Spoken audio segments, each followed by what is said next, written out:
My mother-in-law accused me of cheating because she thinks my newborn is ugly. I'm 28, married to my husband Mike, who's 30. We've been together for 3 years and just recently welcomed our first child, a baby boy we named James. What should have been the happiest moment of our lives turned into a nightmare, all thanks to my mother-in-law, Linda, who's 55. Linda never liked me. From the very first time Mike introduced me to his parents, she made it clear I wasn't good enough for her son. I come from a working class family, while Mike's family is wealthy. She would constantly make nasty remarks about my career as a nurse, saying Mike deserved someone better than a woman who cleans up after sick people, but Mike and I loved each other, and we married anyway. Mike and I met at a charity event. He had gone there with friends, and I was volunteering as part of my nursing program. We clicked immediately. We both loved helping people, and unlike other men I had dated, Mike was kind and didn't care that I wasn't from a rich background. He admired that I worked hard to become a nurse. Within a year, we were already talking about marriage. That's when I met Linda. Mike had warned me she could be difficult, but I wasn't prepared for just how cruel she really was. At our first dinner together, she looked at me like I was dirt under her shoe. She asked invasive questions about my family, my career, my future, and the more I answered, the more sour her face grew. Afterward, I overheard her telling Mike he could do better and even suggesting a family friend's daughter, who was studying law. Despite her disapproval, Mike proposed, and I said yes. Linda was horrified. She tried to convince Mike to postpone the wedding, saying we were too young. When that failed, she attempted to push a massive, expensive wedding we couldn't afford. Mike refused, and we had the small, intimate wedding we wanted. Linda sulked the entire time. Her wedding speech was a backhanded insult, saying she hoped I could raise myself to their level now that I was part of the family. It was humiliating, but Mike and I refused to let her ruin our day. Married life was good, except for Linda's constant interference. She would show up at our home unannounced, criticize everything, and even tried to set Mike up with other women after we were already married. She'd sneer that our children would be ordinary because of my background. Mike always defended me, which only fueled her hatred. Years later, when we announced I was pregnant, Linda wasn't happy. The only thing she said was that she hoped the baby looked like their side of the family. She insisted on attending my doctor's appointments, criticized every decision, and even demanded I move into her house for the last month of pregnancy because she didn't trust Mike to care for me. I refused, and we had a huge argument. The labor was long and grueling, 36 hours, but when James was born, Mike and I were overjoyed. He had a full head of dark hair like his dad. We stayed in the hospital for 2 days, exhausted but happy. Mike called our families to share the news. Linda announced she was coming to help, even though we had asked for time alone, but when we got home, we were stunned. All my belongings, clothes, books, even my nursing uniforms had been thrown onto the lawn for the neighbors to see. Linda stood in the doorway with a smug grin. Mike told me to stay in the car with James while he confronted her. That's when she screamed, "How dare you bring that woman back here? She's a cheater." Mike demanded to know what she was talking about, and she pointed at our newborn. "That's not your child. No one in our family has ever had such an ugly baby. She cheated on you and is trying to trap you with another man's kid." I was horrified. Mike was furious, trying to reason with her, but she wouldn't stop. She kept calling me worthless and saying she was protecting her son from a liar. I got out of the car with James in my arms, sobbing, begging her to stop, but she only shouted louder. Finally, Mike snapped. He told Linda to get out of our house. She refused, claiming she was there to help her son and grandson even though moments earlier she had denied James was Mike's child. Mike walked inside, grabbed her suitcase, and carried it out. "You need to leave," he told her firmly. "You are no longer welcome here." Linda was stunned. She had expected him to side with her. Instead, he stood by me. She grabbed her things and stormed off, shouting that she would save Mike and James from me. After she left, Mike and I brought James inside and laid him gently in his crib. Then we sat down, exhausted, and talked. Mike was livid. He couldn't believe his own mother had accused me of cheating and tried to throw me out of my own home. We spent hours dragging my things back inside. Meanwhile, Linda had already spread lies to other family members, and Mike's phone was blowing up with calls and texts. That night, once James was asleep, we decided Linda would no longer be allowed near us or our son until she sincerely apologized and proved she could behave. Mike even said he wouldn't be speaking to her for a long time. The next day, I told my parents what happened, and they were outraged. They offered to come stay with us to help, and we agreed. It's been a week since then. Linda hasn't stopped calling and texting. 1 minute she apologizes, the next she accuses me all over again. The stress is unbearable, but Mike and I are determined to protect our little family no matter what Linda does. Update, my Mill's behavior got even worse. Mike's father has been trying to mediate, but most of Mike's extended relatives think we're being too harsh with Linda. They say she was only trying to protect her son and urge us to forgive her for the sake of the family. Others, however, understand why we're angry and support our decision to keep her at a distance until she learns to behave. I feel awful for Mike. This should have been the happiest time of his life enjoying our newborn son, but instead, he's stuck dealing with his toxic mother's drama.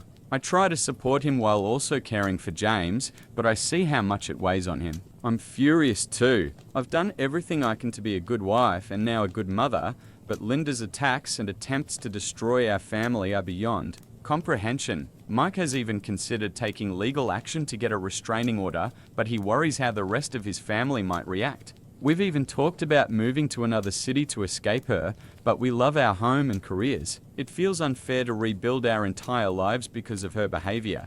Mike tried speaking with his father, hoping he'd finally step in, but his dad avoided conflict, saying he didn't want to upset Linda. It seems like he spent his whole marriage letting her have her way. Things escalated further. A week ago, Linda showed up at Mike's workplace crying and shouting that he was stealing her grandson. His co-workers were stunned, and his boss was furious about the scene. Mike had to explain the whole situation. It was humiliating and exhausting. Soon after, Linda started calling my job, spreading lies that I was a bad mother and that James wasn't Mike's child. Thankfully, my manager believed me, but it was humiliating and I feared it could affect my career. Then Mike's sister Emma, who is 27, initially sided with Linda. She believed the cheating lie and called Mike to berate him for choosing me over his real family. Mike was devastated because he and Emma were always close. But then something unexpected happened. Emma came to our house when Mike wasn't home, saying she wanted to see James for herself. Nervous but hopeful, I let her in. The second she saw James, her entire demeanor changed. She realized how much he resembled Mike and knew instantly that Linda had been lying. Emma broke down, apologized, and promised to talk to the rest of the family. Since then, she's been our strongest ally, openly defending us and calling out Linda's toxic behavior. Naturally, Linda hated this and began spreading rumors that Emma was jealous of me because she's unmarried and childless. It was cruel, and it hurt Emma deeply, but Linda wasn't done. She actually hired a private investigator to follow me, convinced I was still cheating. The PI stalked me to work, to the grocery store, even to my doctor's appointments. It made me feel terrified and degraded. When Mike found out, he was livid. He confronted Linda and warned that if she didn't stop, he'd file for a restraining order. Linda cried, insisting she was just trying to protect him, but Mike no longer believed her. The final straw came when Linda tried to take legal action. She went to a lawyer, attempting to get court-ordered visitation rights with James. Thankfully, the lawyer told her she had no case, especially since James is still an infant and she hasn't even formed a relationship with him. All of this stress has taken a toll on me physically. My milk supply dropped, I was losing weight rapidly, and my doctor worried I was developing postpartum depression. Mike insisted I take leave from work to recover. That was when his father finally realized how serious things had become. He came to our home, apologized for not stepping in earlier, and promised to support us in keeping Linda away. Now, 3 months after James's birth, things are finally starting to calm down. Linda calls and texts far less than before. Most of Mike's family has come around to our side. Emma visits regularly and has become an amazing aunt to James. Still, I can't shake the thought, was I wrong to stand my ground and keep Linda away from us? Some relatives still think I went too far by cutting her off, but after everything she's done, lies, harassment, humiliation, I don't see any other option. First update 6 months later. I want to thank everyone for the advice and support. It's been a roller coaster, and I don't know how I would have coped without this community. Unfortunately, Linda's behavior got worse. She started spreading lies to our neighbors, claiming we were unfit parents and encouraging them to call Child Protective Services. Some believed her and began giving us dirty looks, while others came to warn us about what she was saying. It was humiliating having our personal lives become neighborhood gossip. One day, Linda came to our house while Mike was at work. She pounded on the door for hours, screaming accusations while I held James inside, terrified and trying to soothe him. I called the police, but she left before they arrived. They filed a report, but said there wasn't much they could do since she was gone. After that, we installed security cameras around the house. The stress began affecting Mike's job performance. His boss pulled him aside, saying he seemed distracted and needed to refocus. Mike explained what was happening, and while his boss was sympathetic, he warned that Mike's career could be at risk if things didn't improve. This added even more financial strain to an already tense situation. My parents came to stay with us to help. They were wonderful with James, giving Mike and me the chance to rest and spend some time together. But Linda hated it. She began spreading rumors that my parents were trying to turn Mike against his real family. She even went so far as to call my dad's workplace, telling them he was an alcoholic and shouldn't be around children. Of course, it was a complete lie, but my father had to face humiliating questions from his boss. Things only got worse when Mike's cousin Amy got married. We weren't invited to the wedding because Linda told the whole family that we didn't want to participate in family events. She claimed, "We thought we were better than everyone else just because we had a baby." Mike was heartbroken. He and Amy had been close as kids, and he was really looking forward to her big day, the wedding. Mike's sister Emma tried to defend us. She told everyone the truth about Linda, how she accused me of cheating and even tried to throw me out of my own home. This caused a massive scene at the reception. Some relatives supported us, saying Linda had gone way too far, but others still believed her lies and accused Emma of betraying the family. The argument got so heated that the bride, Amy, ended up in tears. Her new husband was furious and kicked everyone out of the reception early. Later, Amy called Mike in tears, saying her wedding had been ruined by all the family drama. Mike felt awful, even though none of it was his fault. After that disaster, the family split in two. Some cut us off completely, blocked us on social media, and stopped answering our calls. Others reached out, apologized, and said they believed us. One of our strongest supporters was Uncle Joe, Linda's brother. He admitted he always knew Linda was difficult, but he never imagined she'd go this far. That's when Linda switched tactics. Suddenly, she was all sweetness, sending gifts for James, cards with apologies, even restaurant vouchers for Mike and me so we could have a date night. At first, we were cautious, but deep down we hoped maybe she had finally realized she was wrong. Especially Mike, he desperately wanted to believe his mum had changed. He missed having a normal relationship with her. Against our better judgment, we let Linda back into our lives under strict rules. She could only visit when both of us were home, and she could never be alone with James. At first, things seemed fine. Linda was polite to me and doted on James. She even brought homemade food because she knew Mike loved her cooking. But it was all an act. On her third visit, while Mike stepped into the bathroom, Linda tried to run off with James. Her car was already running in the driveway, and she had packed a bag with his clothes. If my mum hadn't been there to stop her, Linda would have kidnapped our son. We immediately called the police, and this time, Linda was arrested for attempted abduction.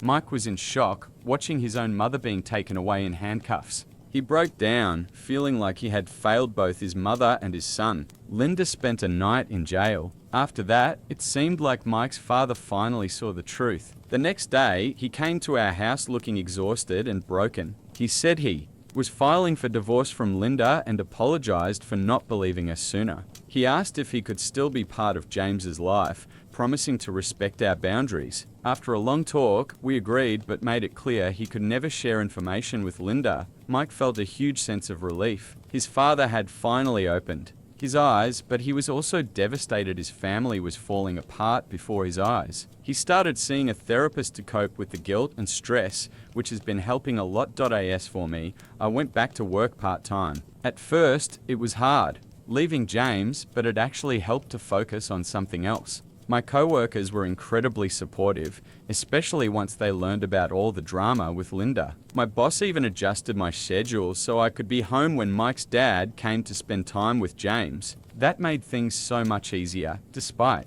all the chaos, James is thriving. He's growing fast and looking more and more like Mike. Sometimes it's painful to realize he won't have a relationship with his grandmother, but we know it's for the best. We're doing everything we can to surround him with love and positivity. Over this time, we've grown much closer to Emma. She visits often and has become wonderful with James. For Mike, she's been a real source of strength, reminding him of good memories with their mum, but also supporting his decision to keep distance from her. Emma even stood up to Linda directly, telling her she needed professional help and refusing to talk to her until she got it. Linda didn't take that. Well, losing control over Emma drove her crazy. She started spreading lies that Emma was using drugs, claiming that was the real reason she supported us. Then she went so far as to plant drugs in Emma's car and called the police. Thankfully, the officers were skeptical of the anonymous tip and didn't press charges. But the experience was terrifying and humiliating for Emma.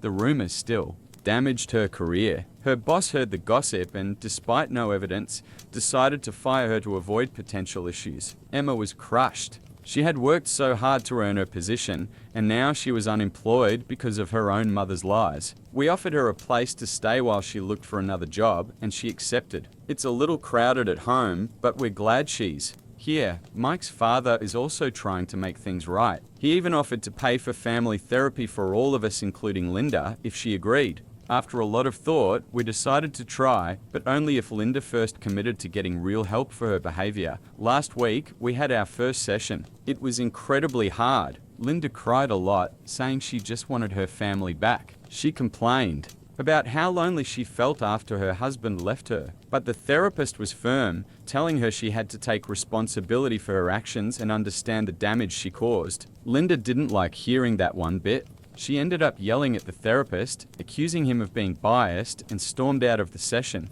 Mike was devastated. It felt like we had taken a huge step backward. After that failed attempt at therapy, some of Mike's aunts and uncles reached out. They said they'd finally learned the truth about what had happened and regretted believing Linda's lies. They asked if they could come meet James. We're still thinking about it. We've been betrayed too many times to let our guard down so easily. We've also started discussing changes to our will. We want to make absolutely sure that if something ever happens to us, Linda could never fight for custody of James. We're considering naming my parents and Emma as guardians. So that's where things stood then. In some ways, things were improving, but the situation was still complicated. Linda kept causing problems, but we'd grown stronger as a couple and as a family. We're moving forward step by step, though at times it still feels like we're stumbling in the dark. Thank you to everyone who listened and supported us. Second, update, 6 months after the last post and a year since my first one.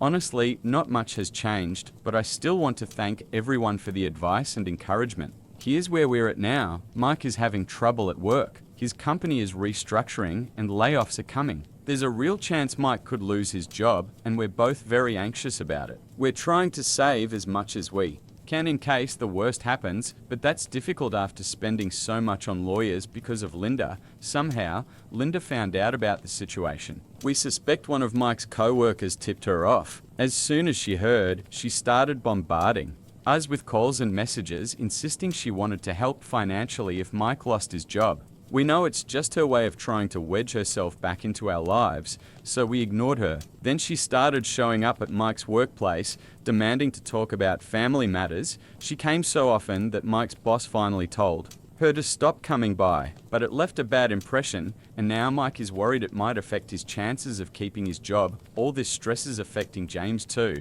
He's been having nightmares and doesn't sleep well. He gets very upset when we leave him with the babysitter, crying and clinging to us. On top of that, there are new legal issues. Linda somehow found out that we're planning to update our will to make sure she could never get custody of James. She went ballistic, threatening to sue us if we made the changes. She's been telling people that we've lost our minds from stress and can't make rational decisions. Our lawyer reassured us that she doesn't have a legal leg to stand on, but we're still anxious. Mike's dad is trying to help as much as he can, but he's drowning in his own problems. The divorce with Linda is ugly. She's spreading lies about him and trying to take a huge chunk of his retirement savings. We want to support him, but our finances are stretched so thin already. That's the reality we're holding on, but things are still very hard. Edit, A lot of people have asked why we're struggling financially if I once mentioned that Mike's family was wealthy. To clarify, his parents are wealthy. That doesn't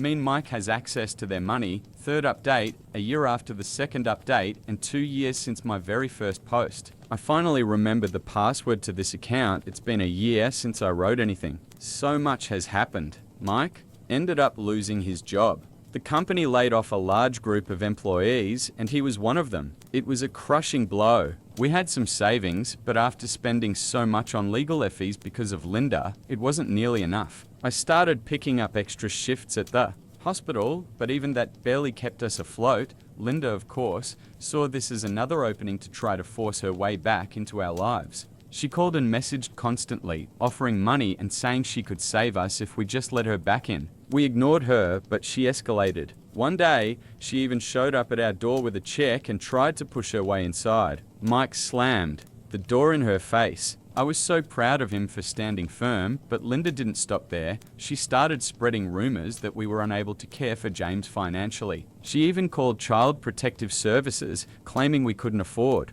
to feed him. We had to go through an inspection. Thankfully, the caseworker quickly saw James was perfectly fine, but the experience was humiliating and terrifying. Mike's dad stepped in to help. He offered us some money, and though we hated to take it, we were desperate. It wasn't easy. Knowing he was also struggling through his messy divorce, with Linda demanding half of everything including his retirement. She deliberately dragged out the court process to make it as expensive and miserable as possible. Then things got even worse. Somehow Linda got hold of Mike's sum and started sending it out to companies, pretending to be him. She even created fake email accounts in his name. Employers started calling Mike about interviews he knew nothing about. It was a nightmare. We had to spend hours explaining to HR departments that it wasn't him. Some companies assumed he was unreliable and blacklisted him. His job search became 10 times harder. Through all of this, Emma has been our rock. She's helped with James, supported Mike in his job hunt, and stood up for us against the rest of the family. But it's taken a toll on her too. She was exhausted, anxious, and eventually started taking medication for anxiety just to cope. We hated seeing her carry so much of our burden. Just when we thought things couldn't get worse, Linda launched a smear campaign on social media. She created a Facebook page called Justice for Grandma. Thankfully, it's been taken down now where she posted non-stop lies about us. She claimed we were abusive parents, that we were alienating James from her, that Mike was an alcoholic, he doesn't drink at all, and that I was cheating on him with his boss, though Mike doesn't even have a boss right now. Some of Mike's relatives actually believed her. One of his aunts started leaving nasty comments on my posts. His cousin even confronted Mike in the middle of a grocery store, screaming that he'd betrayed the family. We've had to block dozens of relatives. It feels like we're losing everyone who used to support us, but the worst was still to come.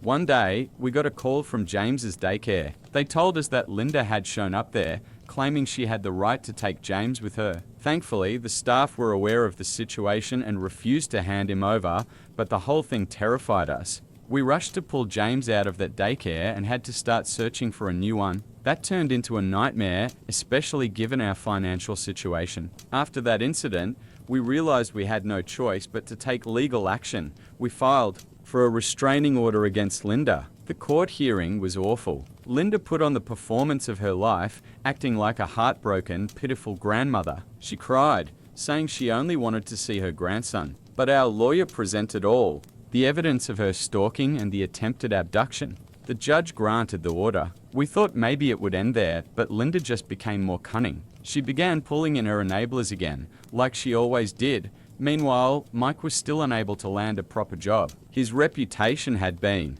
damaged badly because of the fake SMS Linda had sent out under his name. The best he could find was part-time work at a local hardware store. It barely covered anything. I kept picking up extra shifts at the hospital, but with legal bills piling up, we were just scraping by. Last month, James got seriously sick. He spiked a high fever and started vomiting, and we had to rush him to the ER. The whole time, I was terrified Linda would somehow find out and show up at the hospital. Luckily, that didn't happen, but the fear was real and the medical bills hit us hard, almost more than we could handle. On top of that, Mike's father's health suddenly declined. The stress from the divorce and everything involving Linda took its toll. Just last week, he had a mild heart attack. He's stable now, but it shook us deeply. Mike blames himself, though I keep telling him it's not his fault. Still, I can see how heavily it weighs on him. We're doing our best to support his dad, but it's tough when we're barely holding ourselves together. Emma has moved in, with her father to help him recover, which means she spends less time with us and James. That's made everything harder. Of course, Linda is exploiting his health issues to play the victim. She's posting on Facebook that she deserves to be let in to see her dying husband. He's not dying, but she paints us as cruel for keeping her away. Some people believe her, and we keep getting nasty messages. We had to change our phone numbers again. No matter how many times we block her, she always finds some way to reach us. It's exhausting, constantly updating contact info for James's daycare, our jobs, and our friends. But we do it for peace of mind. So yes, we're still fighting, still suffering, but also learning to heal. Linda hasn't stopped causing problems, but we're handling them better than before. As a couple and as a family, we've become stronger than ever. Our focus is on our little family, on healing, and on building a happy life despite everything. Update: Mike finally got a good job offer. It's not in his old field, but it's full-time with benefits, which would be a huge relief for us. He has an interview next week. We're trying not to get our hopes up too much, but it's hard not to. This job could completely change our situation. Update 4. Wow. I'm overwhelmed by the kindness and support we've received after my last post. So many of you left comments or sent private messages sharing advice, similar experiences, or just words of encouragement. It means more than I can express. I read every message, even if I couldn't reply to all. Your support has been a light in some of the darkest times. Some even offered financial help or job leads for Mike. We didn't accept any money, but your generosity touched us deeply. Now for the news: Mike got the job. It's not his old career, but it's a stable position with solid benefits. The pay is lower than what he used to make, but it's enough to keep us afloat. We're just so relieved to finally have steady income again. Mike actually enjoys the work too, which is such a blessing. Unfortunately, Linda hasn't given up. She's gotten more subtle, but her attacks continue. We found out she's been mailing anonymous letters to our neighbors, accusing us of being bad parents and saying we need to be watched. Thankfully, several neighbors told us about it, and most already know what's really going on. Still, it's awful living with that kind of shadow over us.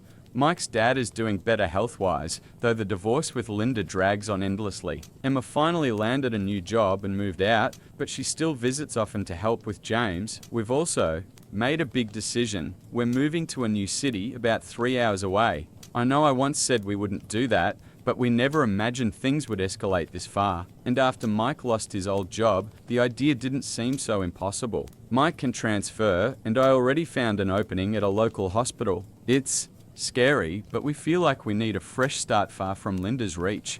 We're not telling anyone in Mike's family where we're going, except Emma and his dad. We also filed for a permanent restraining order against Linda, one that will follow us to the new address. Maybe it's not the storybook ending some people hoped for, but this is reality. Most likely, this will be my final update. To everyone who followed our story, sent positive thoughts, and offered support, thank you from the bottom of my heart. You helped us stay strong when we felt we had nothing left. Edit. Many have asked if we're still in touch with Mike's dad and Emma. Yes, absolutely. They're the only ones who know where we're moving, and we plan for them to visit once we're settled. Mike's dad is even talking about moving in with us after his divorce is finalized once he retires. Emma's planning to help with the move too. We couldn't be more grateful for their love and support. I'm 22, and I just found out I'm dying. My 3-year-old daughter will be left behind. Last week, the doctor told me I have terminal lung cancer. Turns out,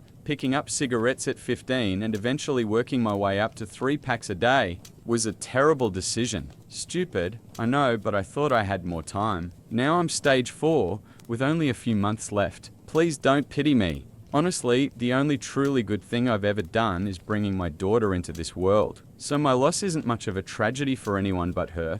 I don't have family to lean on. I grew up in the foster care system. My daughter's father is serving time for serious crimes, and even if he got out, he's legally barred from being in her life. My little girl is only 3. We live in a rough neighborhood, and when I work, I leave her with my elderly neighbor, who can't even remember her name half the time. I don't want her growing up the way I did in the same broken system, feeling abandoned. Yes, I know my choices played a huge part in this mess. But if I'd had a family or anyone to watch out for me, maybe things would have been different. All I want now is to give my daughter a chance at a better life than mine. And I think I know who could give her that. One of my closest friends, my co-worker, is an amazing woman. At work, I'm the expendable one, the person who'd be let go first if cuts happen. She, on the other hand, is one of the top employees, has a stable income, a kind husband, and a child of her own. I want to ask her if she would consider adopting my daughter when I'm gone. But I also know it's a huge thing to ask. She and her family are black, while my daughter and I have very fair blue eyes, pale skin. I can't help but worry about the challenges they might face raising a white child. Still, the thought of my daughter ending up in the foster system again breaks me. Right now, all I could leave my child with is $1,000 and my mother's necklace. That's it. And I can't decide what's right. Should I work as hard as I can until the end to save her a little money, or should I swallow my fear and ask my friend to raise her? Either way, I feel like I've failed as a mother, and that regret is something I'll carry to my grave. Update. I reached out to my friend and we met at a little bakery. I finally told her about my diagnosis, something I hadn't shared at work, and asked if she would consider adopting my daughter. She was shocked and tried to comfort me about the cancer. She didn't give me an answer right away. She explained that she had always dreamed of having a daughter, but complications during her second pregnancy made that impossible. So she wants to seriously think about it, but she needed to talk it over with her husband first. I understood. It's a huge change for any family. After we finished eating, she hugged me and said she'd miss me. I couldn't hold it in, I cried right there. Since then, I've started something new, writing letters and recording videos for my daughter. Someone suggested it, and I think it's brilliant. I created an email account for her and have been making short videos for her future birthdays, first crush, graduation, first job. Most of them are bittersweet messages reminding her not to repeat my mistakes. A few days later, my friend texted me. After a long discussion with her husband, they're both seriously considering adoption. They have a rule for big life decisions. Agree together, then wait a little while before finalizing. If they still feel the same after some time, they move forward. She told me it's not a definite yes yet, because there are still things they need to sort out. But she made it clear they really like the idea, even though they don't know. My daughter, well, just yet. Her husband and 6-year-old son had never even met my daughter before, and my friend only knew about her through the stories I shared. So they came up with a plan. For the next month, I'll be waking up 2 hours earlier than usual to drop my little girl off at their house. My friend's husband works from home, so he'll watch her during the day, giving her time to get comfortable with him and their son. Later, I'll head to work with my friend. This way, her family can slowly get to know my daughter, and she can get to know them. She also told me she wants us to spend Christmas together. Yesterday was the first day I dropped my daughter off there. When I came to pick her up, she looked happier than I'd seen her in a long time. My friend's husband admitted it wasn't perfect. She was shy, scared, and didn't want to play with their son. But he said that's normal for a first day and that things would probably improve. Today I brought her again, and while she mostly just watched their son play, it already went better than yesterday. That's where we are now. I'm terrified this might all be for nothing, but at least my daughter is already starting to feel more comfortable in their home. Even if they ultimately say no, at least she'll have these good memories, something warmer than what I was able to give her alone. Comments from strangers online, sending you endless love. I hope you can find peace, knowing you're doing everything possible to give your little girl a safe, loving future. Even if this doesn't work out, you've already given her so much by trying. One person gave me important advice about the email account I set up for my daughter. They warned me to make backups of all the videos and letters on a USB, CD, or cloud storage because accounts can be shut down after inactivity. That shook me. The thought of my daughter losing everything I left behind terrifies me. I promised myself I'll back up everything and maybe even tell my friend about it later, in case she needs to help keep it alive. Another comment really touched me. I'm just a stranger on the internet, but as a mother, I want you to know I'm proud of you. Everything you have left is poured into your daughter, and that's exactly what makes you an incredible mum. Someone suggested something beautiful, writing down recipes, little family traditions, and details only I know, like my favorite color, the music I love, the places that make me happy. Not typed, but handwritten, so my daughter has something real she can hold onto when she misses me. The idea made me cry in a good way. I've decided I'll write down her favorite meals, like my egg salad sandwiches she loves so much, and keep a journal of small, happy moments for her. I also thought about leaving her a letter for her 13th birthday. The only thing I have from my own mother is a necklace with swirls and thorns carved into the metal and a clear stone in the center. It's the only piece of her I ever had. And one day, it will belong to my daughter. I want her to know its story, that it was her grandmother's, then mine, and now hers. Second update. I'm sorry it took me so long to come back. A lot has happened, and this will probably be my last. Post. Right after Christmas, I got very sick. My chest felt like someone was pounding it with a hammer, and then I started coughing up blood. My best friend panicked, thinking I'd caught something contagious since doctors had warned me even a simple illness could kill me now. We rushed to the hospital. Thankfully, I didn't catch anything new, it was just my cancer worsening. At that point, I was still working, so at least insurance covered most of the bills. Then, something awful happened. The very same week, my job called me in. Remember how I said I'd be the first one cut if anything happened? Well, they told me they couldn't keep me employed anymore. Because I'm dying. They said it wasn't fair to my coworkers since I was less productive and they had to pick up the slack. I guess I knew it was true. I had been struggling, missing days, leaning on others. But still, I didn't expect them to actually complain to management about me. .id crushed me. I really thought I could hold on until the end of the month to at least pay rent one more time. Instead, I walked out of there jobless, humiliated, and reminded once again how much of a burden I've become. I could barely cover rent, utilities, food, transport, and medical bills. That's when my best friend and her husband stepped in. They agreed to adopt my little girl. She shared some of their plans with me, but I told her maybe it would be best if my daughter moved in with them right away. When she asked me why, I confessed I had been fired, and with my tiny savings, I couldn't possibly take care of the two of us. That's when she surprised me. She said both my daughter and I could move in with her family. They have more than enough space in their house with several guest rooms, and I could choose whichever one I wanted. At first, I tried to refuse. After all, they were already doing so much for us. But she insisted. She said having me there in my final months would actually help them too. I could show them how to make my daughter's favorite meals, help decorate her new room, and guide her through the transition. She told me I would never be a burden. Right now, we're working through the adoption papers, so everything is in place when I'm gone. And honestly, being here has helped my daughter settle into her new home so much faster. Her family is also very secure. They even have their own family lawyer, who's been handling all the legal steps with me when I'm strong enough to sit through meetings. I want to share something beautiful. This Christmas, spent with my friends. Family was the best Christmas of my life, and my daughter's too. They had 5 Christmas trees scattered throughout the house, each one decorated differently.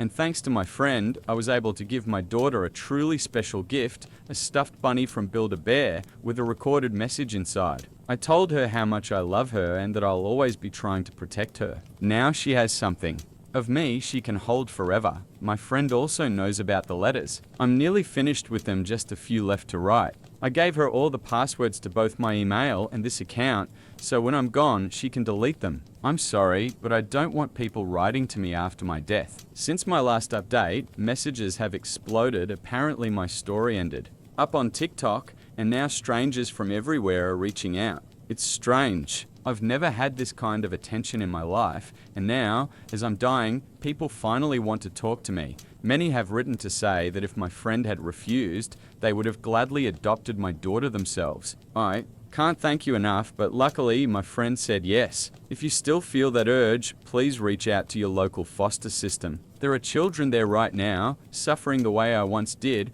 waiting for someone to give them a life I never had. Others have offered to send money. Please don't. I've worked for everything I had my whole life, and I can't bring myself to accept money from strangers just because I'm dying. I also want to address the questions about race. Some people asked why it mattered to me that my friend's family is a different race from me and my daughter. My fears never came from thinking we were better because we're white. Quite the opposite. I've seen too much in the system, and I spoke with kids who were placed with families of a different race. Some of them told me about terrible experiences not because of their parents, but because of the world outside. People insulted them.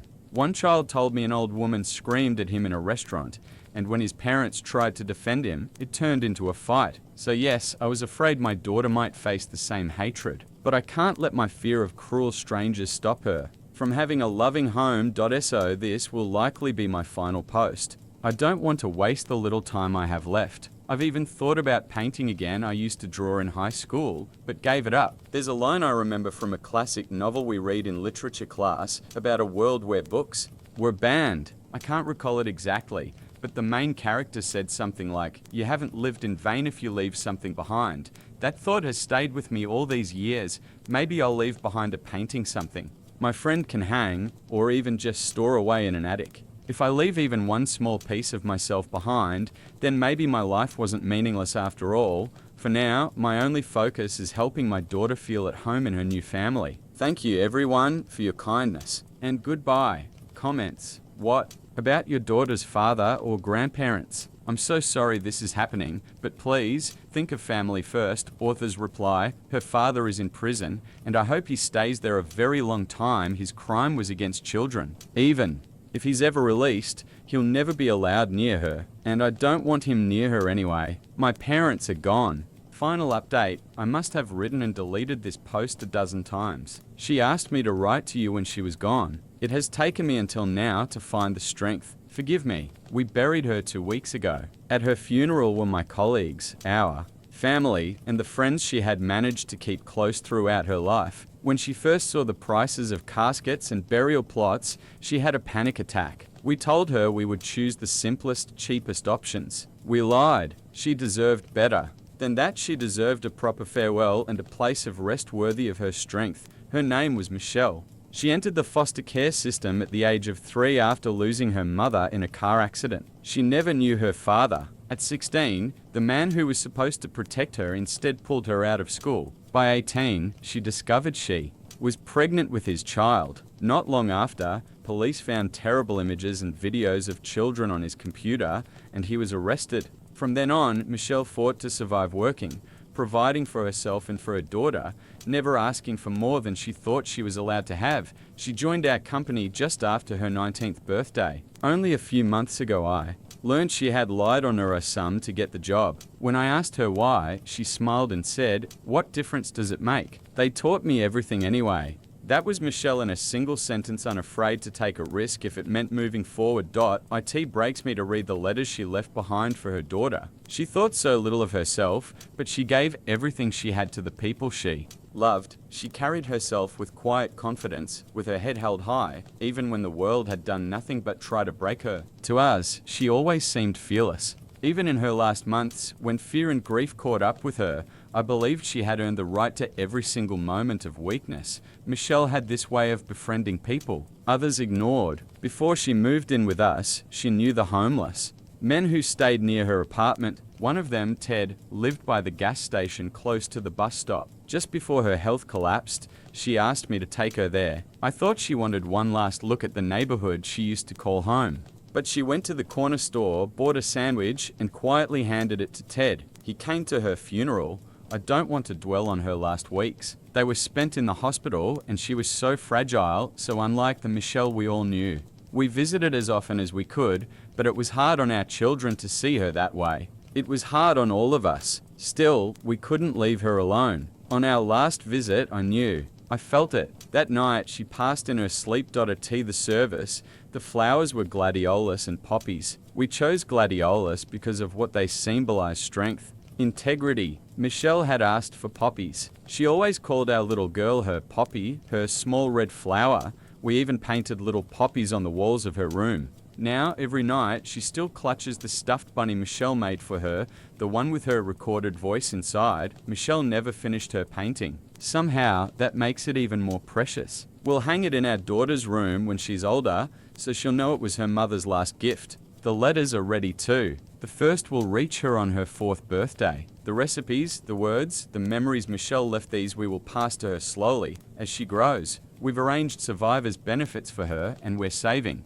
them in a college fund, so she'll one day have the choices Michelle never did. That's all I can manage to say for now. In a few weeks, I'll delete this account as Michelle asked me to. My husband and I have promised to raise our daughter with all the love we can give with the same boundless love Michelle gave her.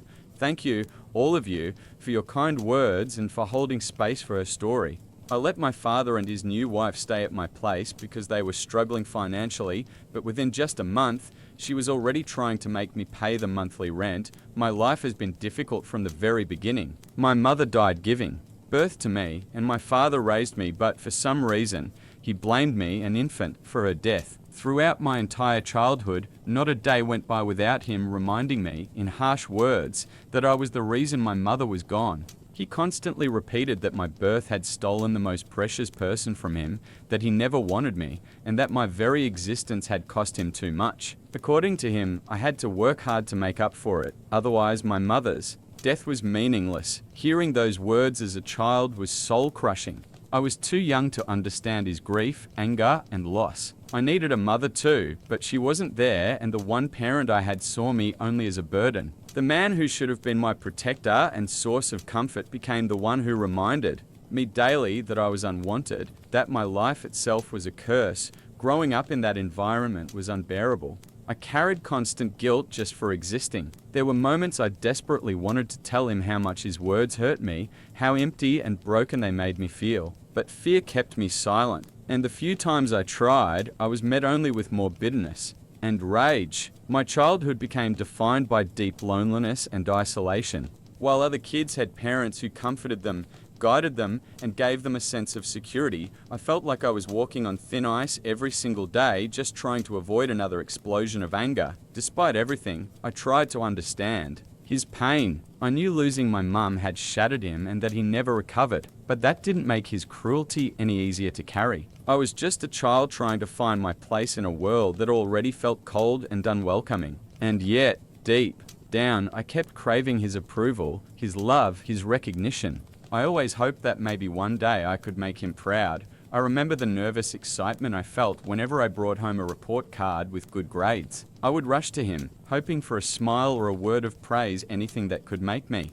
feel worthy in his eyes. But every time was the same. He would glance at it briefly, grunt, and tell me it wasn't enough. He reminded me that there were hundreds of other kids who could get the same grades, so I wasn't special. Instead of encouragement, I was met with indifference and constant reminders that I could never measure up. It wasn't just about school. Whenever I wanted to do something outside of studying, play soccer, join an activity with friends, he immediately forbade it. He said the only thing I should focus on was studying so that I could leave his house as quickly as possible. Those words stuck, making it clear that he saw me as a burden, not as a son. My friends would tell me how their parents supported their hobbies, encouraged them to enjoy being kids. But I never had that. My father constantly reminded me I was just a guest in his house, and that if I didn't follow his rules, he'd throw me out. Even weekends, which should have been a time for rest or fun, were no different from school days. If I asked to go outside or spend time with friends,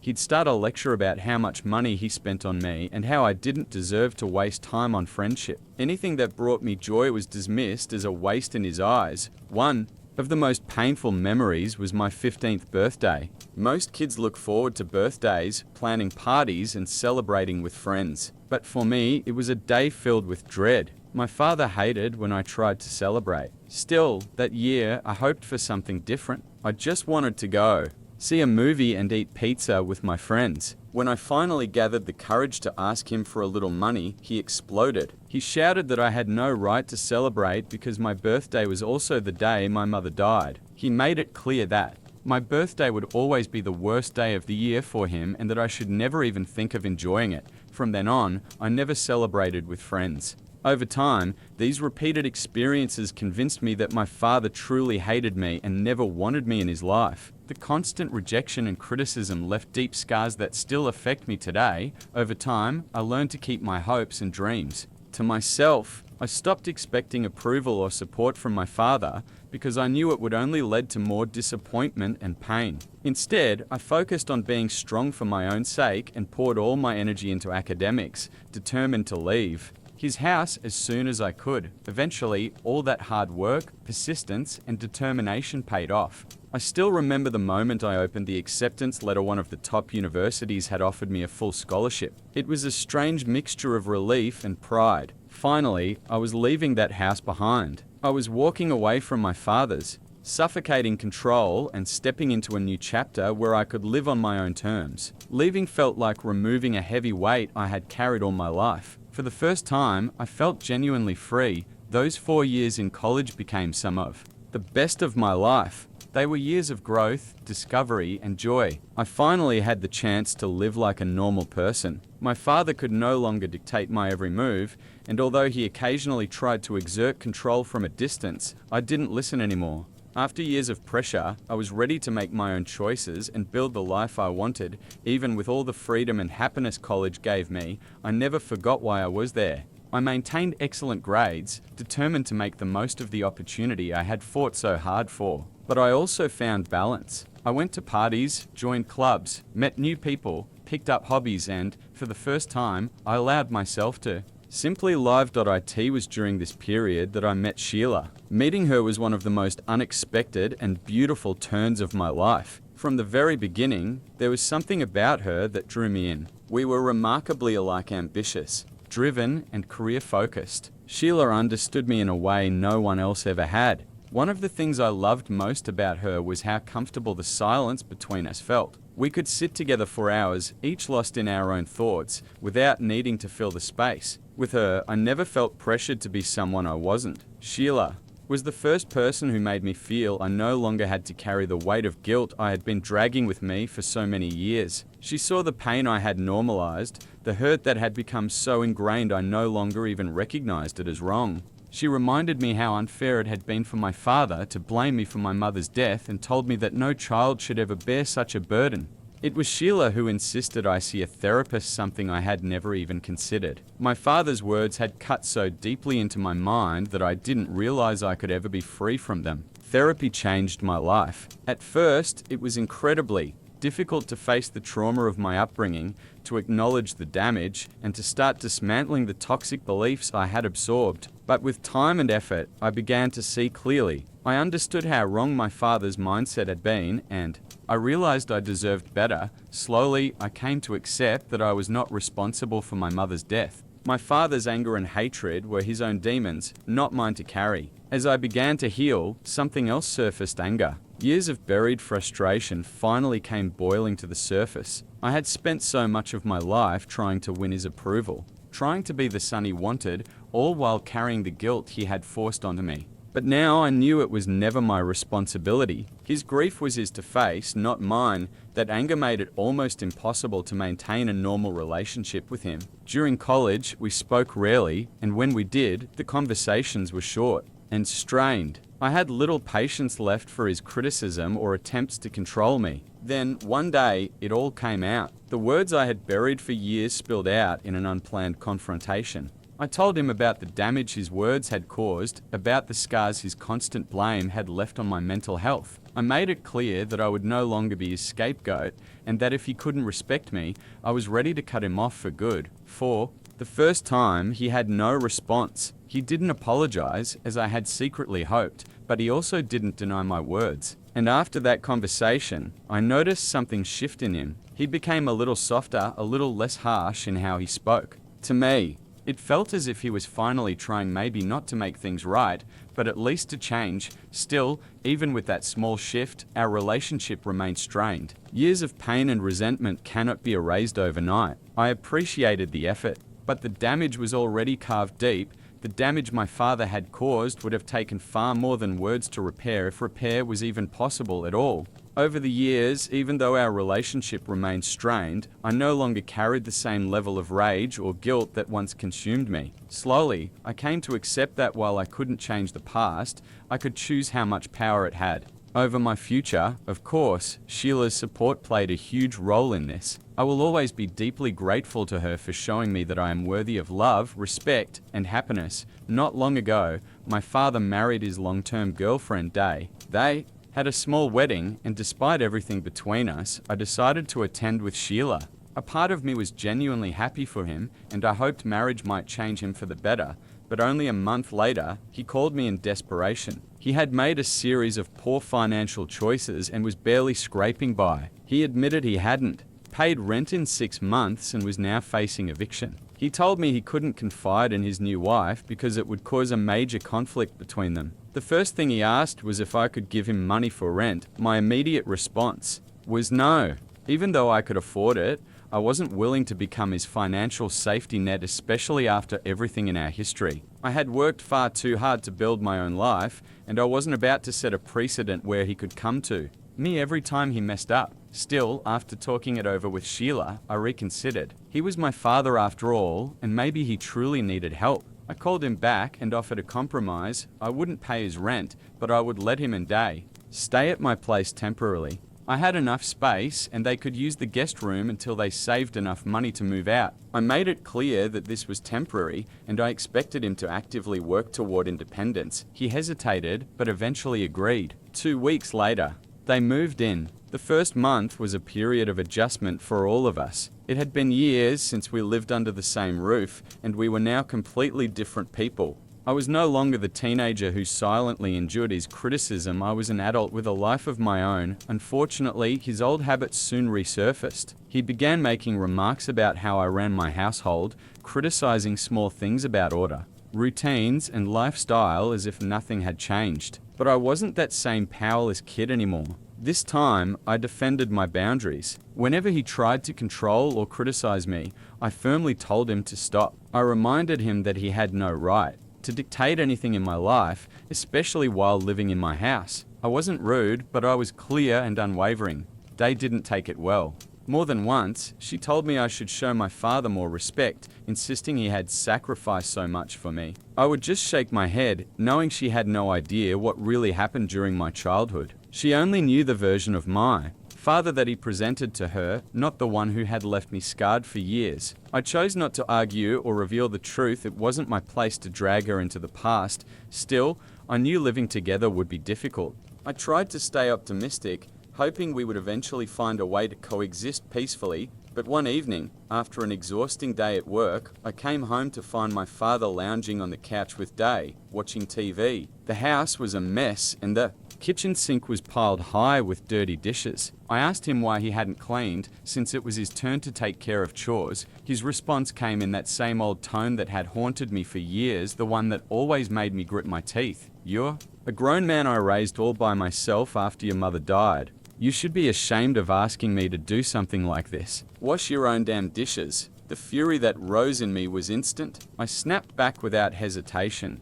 "You know what's actually shameful? The fact that you're sitting on my couch, in my house, eating my food, watching my TV, and still trying to boss me around when you begged me to let you stay here for free. You and your wife haven't lifted a finger since you moved in. Then maybe you should pack your things and leave right now if washing dishes is beneath you." My father just stared at me, stunned by my outburst. The room went silent, so heavy I thought he might actually stand up and walk out, but I knew he had nowhere to go. Without another word, I turned and left the kitchen, slamming the door behind me while my chest pounded with a mix of anger and disappointment. The next morning, when I came downstairs, only Day was there. My father must have left early for work. I was ready to grab my coffee and leave when she stopped me and asked if we could talk. With a serious look, she began explaining how deeply hurt my father had been by what I said the night before. Then she told me something that nearly made me choke. According to her, my father had claimed he helped me buy this house using some of his savings. For a second, I almost laughed out loud. Every dollar for this home had come from my own savings, my own hard work. My father hadn't given me a cent. I asked Day to clarify, and she repeated what he had told her, that I owed him gratitude because he supposedly made financial sacrifices for me. She even suggested it would only be fair if I repaid him by covering the cost of their stay here, since this was technically his house too. I couldn't hold it in. I burst into laughter. The absurdity of it was too much. When I finally managed to calm down, I told her the truth. This house was entirely mine. My father had never contributed a single dollar. The look on her face was priceless: shock, embarrassment, and anger all at once. She pressed me, asking if it was really true that he had never helped me, and I confirmed it. I explained that he had been struggling to pay his own rent for years, so how could he possibly have supported me in buying property? After that conversation, she went quiet. A few hours later, she packed her belongings and walked out. I didn't stop her. It wasn't my responsibility. That evening, when my father returned and saw her things gone, he called her in a panic. When he learned I had told her the truth, he turned on me, accusing me of ruining his marriage. He claimed I should have kept quiet and let her believe the lie, because now he felt worthless compared to me. According to him, I was at fault for exposing him, for making her feel deceived. His words infuriated me. I reminded him that I had opened my home to them out of generosity, and instead of gratitude, I was being blamed for problems he had created. He acted as though I owed him, when in reality, he had been taking advantage of me. It felt like being a child again, when he always managed to twist everything so that I ended up the villain. This time, though, I refused to play that role. I told him plainly that I would not lie for him, not today, not to anyone. His endless manipulation and guilt-tripping had drained me, and I had reached my breaking point. I told him he had to leave my house the next morning. He begged me not to, said he had nowhere else to go, but I held firm. It was one of the hardest choices I've ever made, but I knew I had to protect my peace and sanity. Since then, he's been calling me constantly, claiming I destroyed his life and his marriage because they won't speak to him. He blames me for everything, telling me a good son would never throw his parents out. Update 1, I'm grateful for those who reminded me just how much trauma my father put me through over the years. Many people have suggested I reach out today and tell her the truth about my childhood, since she clearly never knew the full story. Update 2, it took about a week, but I finally managed to have a real conversation with Day. As it turned out, she had no idea what my childhood had really been like. I opened up to her about the guilt and emotional scars I carried and how much they had shaped me. She was shocked. Apparently, my father had painted a completely different picture of himself, presenting as the noble single dad who had sacrificed everything for his child. I told her the truth, how he blamed me for my mother's death, how I grew up under constant criticism, and how hard I had worked in college to finally stand on my own feet. I explained that landing a well-paying job allowed me to save and eventually buy this house. I also made it clear why I hated the way he tried to dictate things under my roof, because as a kid, I never had the freedom to be myself in his home. Day listened quietly and admitted she finally understood where I was coming from. Then she revealed something I hadn't known. My father had actually lost all his money to gambling.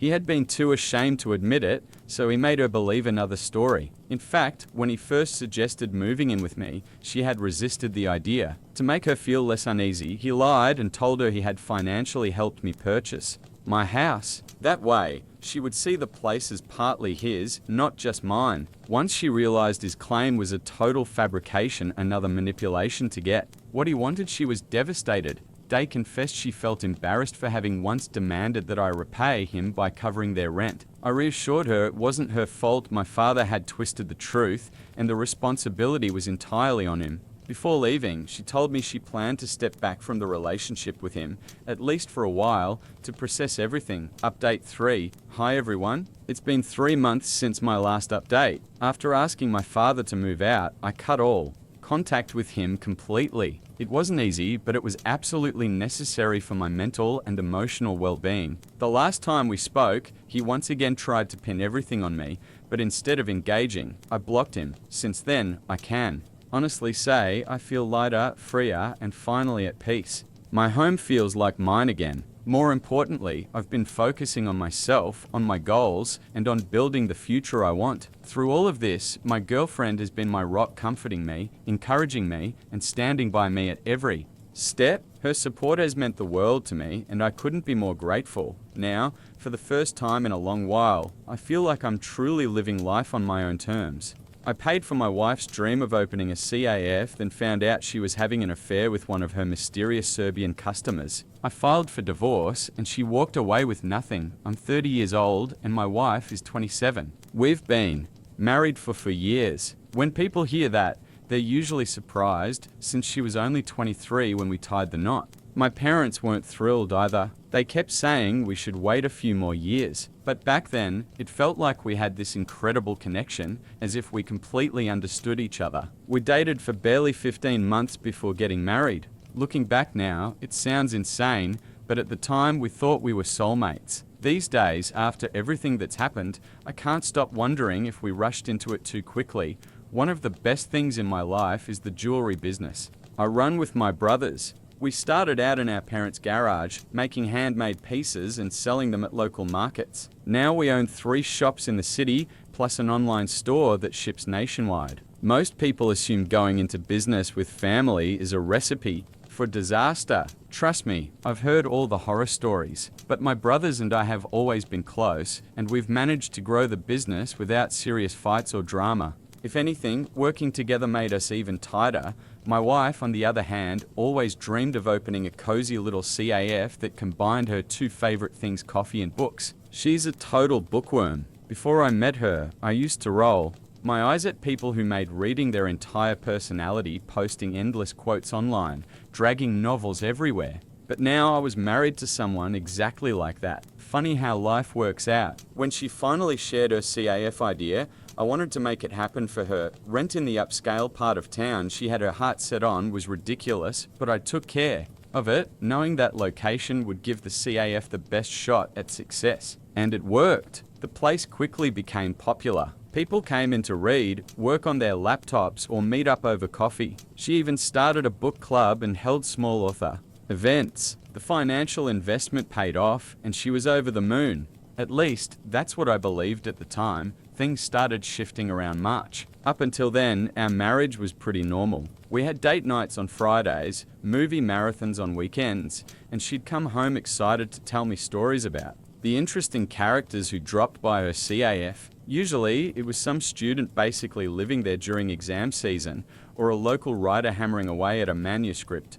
But one evening, she came home and started talking about a new customer. And the way she described him, it was different. She kept saying how handsome he was, how sharp his clothes looked, and how mysterious his vibe felt. Now, she and I always had a pretty open dynamic about attraction. We could joke about someone being good looking without it turning into jealousy. But this time, it made me uneasy. She sounded like a giddy teenager, going on about his jawline and his accent, like something straight out of the romance novel she devours. The next day, she was practically buzzing with excitement to tell me more. His name was Ivan, from Serbia. Apparently, he'd once owned a successful car dealership back home, but had moved to the States chasing better opportunities. According to her, he was still finding his footing, applying to car dealerships while getting settled. Basically, the classic immigrant American dream set up. They spent hours talking, and she already knew his life story. The more she shared, the more it grated on me. She said he was tall, blonde, always dressed like he belonged in a fashion magazine, even though he was supposedly job hunting. She admired his accent, his taste in books, everything.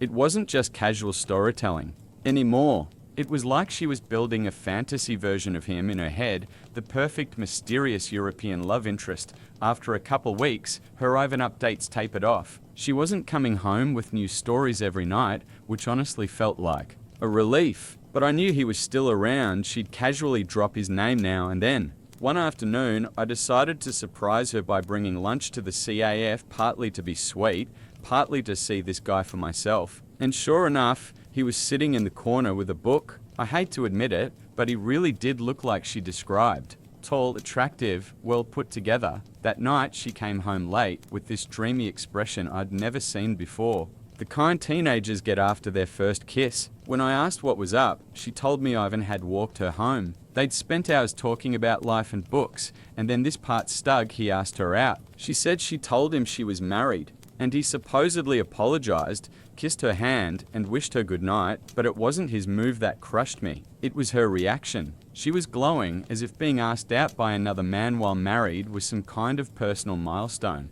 When I asked why she was so thrilled, she literally said, "It's just like in a novel." That's when alarm bells really started ringing. She worked at that CAF 6 days a week. He was a regular, and our apartment was only a few blocks away. It wasn't hard to imagine how much time they were spending together. What scared me most wasn't him, it was the fact that she liked his attention and she wasn't drawing any boundaries. Instead of treating the situation seriously, she behaved as if it was some exciting side plot in her life. I wanted to tell her to let Ivan find another CAF, but I didn't want to look like the jealous, controlling husband. I kept convincing myself that saying anything would be unnecessary. After all, she did tell him she was married. She could have hidden it if she wanted. Still, that knot in my stomach wouldn't go away. Maybe it was because years ago my ex-girlfriend had also claimed she was just friends with a co-worker, and it later turned into a full-blown affair. For the next few days, I tried to shake it off. My wife loved me, our marriage was strong, and she was simply being friendly with a customer who happened to share her interests. That's what I kept repeating to myself. But every night when she came home, a thought crept in: did he walk her back again? The worst part was, I couldn't talk about it with my brothers. They'd either laugh and call me paranoid, or worse, they'd go confront Ivan themselves. So I stayed quiet and waited. About a week later, my wife walked through the door carrying a massive bouquet of roses. Not the cheap kind from a supermarket, but the kind you only find at a high-end florist downtown. She casually arranged them in our wedding vase while humming to herself. When I asked, she said they were from Ivan. Supposedly, he'd started working at a car dealership, bought flowers for a co-worker's birthday, and these were extras he decided to give her because she worked so hard. Seriously? Who spends that kind of money on expensive roses just to give away the leftovers? I couldn't believe she was acting like she didn't understand his intentions. This was the same guy who had already held her hand and asked her out. When I bluntly asked if she really didn't see that Ivan had feelings for her, she rolled her eyes and said something that nearly made me lose it. Of course, he likes me. He already asked me out, remember? But the flowers are just a friendly gesture. This from the same woman who had lost her mind a month earlier because I liked a random girl's photo on Instagram from 5 years ago. Let's be real, men don't buy expensive bouquets for married women who rejected them just as friends. That's not how this works. Ivan wasn't a friend. He was playing the long game, chipping away at her with these innocent gestures. And from the way she reacted, it was working. It reminded me of my cousin's marriage. His wife had a friend at the gym who gave her protein shakes and workout gear. Within 6 months, she had moved in with him. I could see the same pattern unfolding right in front of me, but my wife was too wrapped up in her little romantic fantasy, or maybe she just didn't want to admit what was happening. My fears were confirmed 2 days later. My wife was supposed to be home by 6:30 p.m. as usual, but 7:30 passed, then 8 o'clock. I called her twice, no answer. Sure, sometimes she stayed late at the CAF or had inventory to handle, but this time it felt different. I even checked the security camera by our building, waiting for her to appear. Nothing. When I tried her iPhone locator, it was switched off. That's when the darkest thoughts started running through my mind. Finally, at about 8:45, she walked in bubbling with energy, practically glowing. Instead of apologizing for being late or explaining why she ignored my calls, she launched straight into describing the most amazing evening. She had taken Ivan on a full tour of the city. They went to the art museum because he had always wanted to go, then grabbed pizza since he had never tried authentic American pizza before. The way she described every detail made it sound like a first date. This was my wife, the same woman who usually came home from work too exhausted to even go to a restaurant with me, who always complained museums were too crowded. Yet somehow, she had plenty of energy for a 3-hour adventure with him. When she finished her story, I couldn't hold back anymore.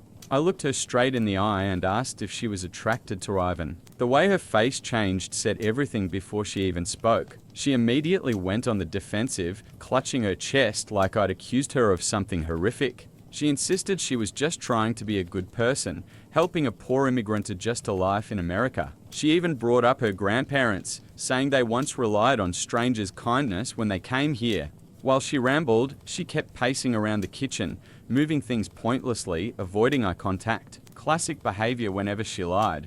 That's when I told her flat out she needed to stop seeing Ivan outside of the CAF. Her expression made it look as though I'd told her to stop breathing. She accused me of being insecure, controlling, toxic, jealous. She even pointed out that I'd never had issues with her other male friends, conveniently forgetting they were either married or gay. Then came the tears. She cried that I didn't trust her, asking how I could think she was capable of cheating. But all I could think about was how she hid her messages with Ivan whenever a notification popped up, or how she suddenly started placing her phone face down whenever I was around. I managed to stay calm, even though I wanted to throw something at the wall.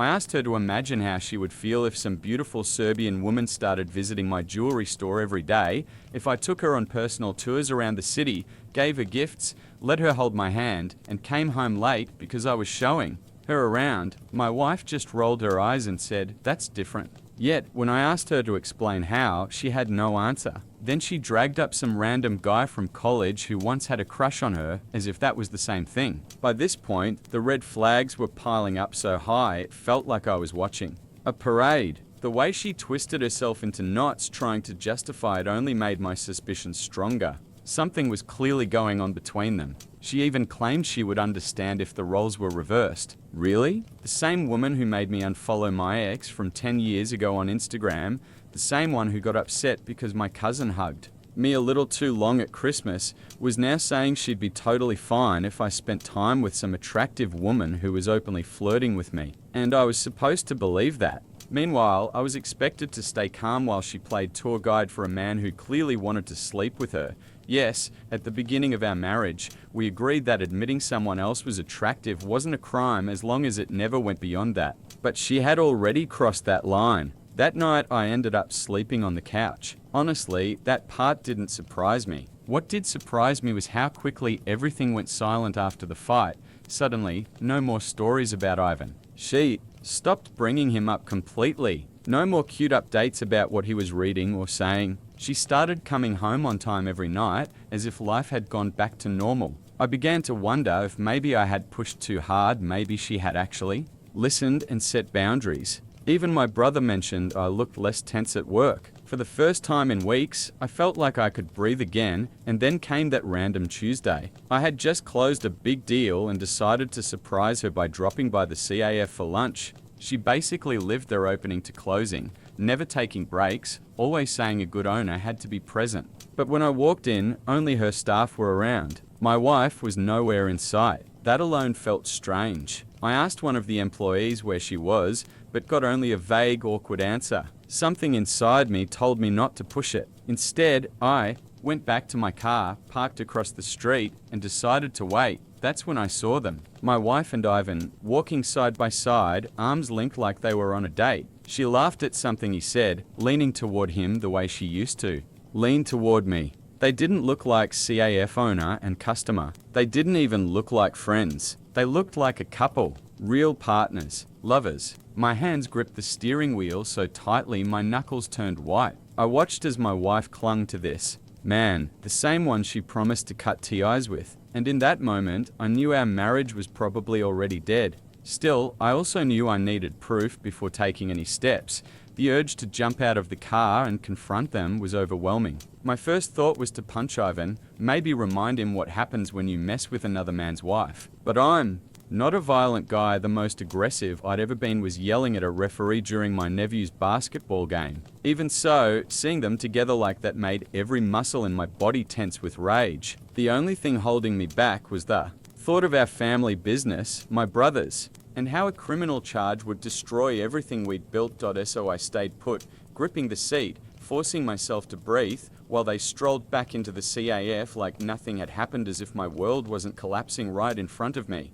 That night felt like the longest day of my life. I must have typed 50 furious messages to her, only to delete every single one. I thought about calling my brothers, but I knew they'd either tell me I was misinterpreting everything, or they'd storm over to Ivan's job and make a scene. I even considered calling her parents. They'd always treated me like family. Her father had even helped us open the CAF. But in the end, I kept quiet. Information is power, right?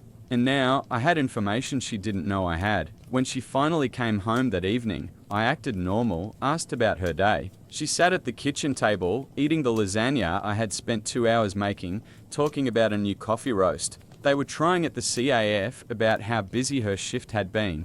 Not a single word about Ivan. This was the same woman who used to tell me every detail of her day, right down to what her regulars ordered for breakfast. Now she was lying to my face while chewing my food. That's when I realized I had to be smart. If I confronted her right then, she'd only deny everything, delete evidence, and become even more careful. No, I needed real proof. So I made a decision. I would wait, watch, collect what I needed. Because if my marriage was going to end, it wasn't going to be because I suspected. It would be because I knew. She was probably dreaming about her Serbian lover. Meanwhile, I felt like some kind of stalker, even though in reality it was her perfect little fling that was about to blow up in her face. I covered my tracks carefully, deleted exported messages, wiped the photo I had just sent to myself, even cleared the WhatsApp web history. The whole operation took maybe 5 minutes, but it felt like hours. Once I had the file saved on my phone, I went downstairs and started reading. I wish I had in single quotes T.T first. The chat looked harmless, talks about books, coffee, how he was settling into life in America. But then I stumbled onto messages that twisted my stomach into knots. They were discussing a romance novel she had recommended to him, one of those cheesy stories she had tried to push on me too. But soon, the conversation shifted. They started comparing themselves to the characters in the book. As far as I could tell, it was about a forbidden love affair. Then Ivan began making comments about the intimate scenes and about my wife, the woman I had been married to for 5 years, the one I built a business with, the one I trusted above everyone else, was bragging about sleeping with. Him. No sugarcoating, no innuendo. Clear, explicit messages with details of their meetups. Jokes about how the affair added spice to her life. She literally wrote that she didn't regret cheating on me. She was even proud of it. She got turned on by the very idea of sneaking around, as if she were the heroine of one of her dumb romance novels. This was the same woman who cried during our wedding vows, swearing loyalty, swearing forever. And now she had turned our marriage into a trashy plot line for her own real-life love story. I couldn't stay in the house after reading that. It was 2 o'clock in the morning, freezing outside, but I had to get out. I walked aimlessly, staring at my phone, rereading every line, torturing myself with every disgusting detail. I came back home around 3 o'clock a.m. She was still asleep in our bed. I checked her phone again, and this time I recorded a video of the chat. Not screenshots, an actual screen recording, scrolling through the conversation, complete with dates, names, and everything. I'd seen my cousins go through divorces where cases collapsed because of fake or incomplete evidence. I wasn't going to let her slip out of this. I saved everything, the full chat, the photos, the messages. Let her try to explain that away as friendship with a customer.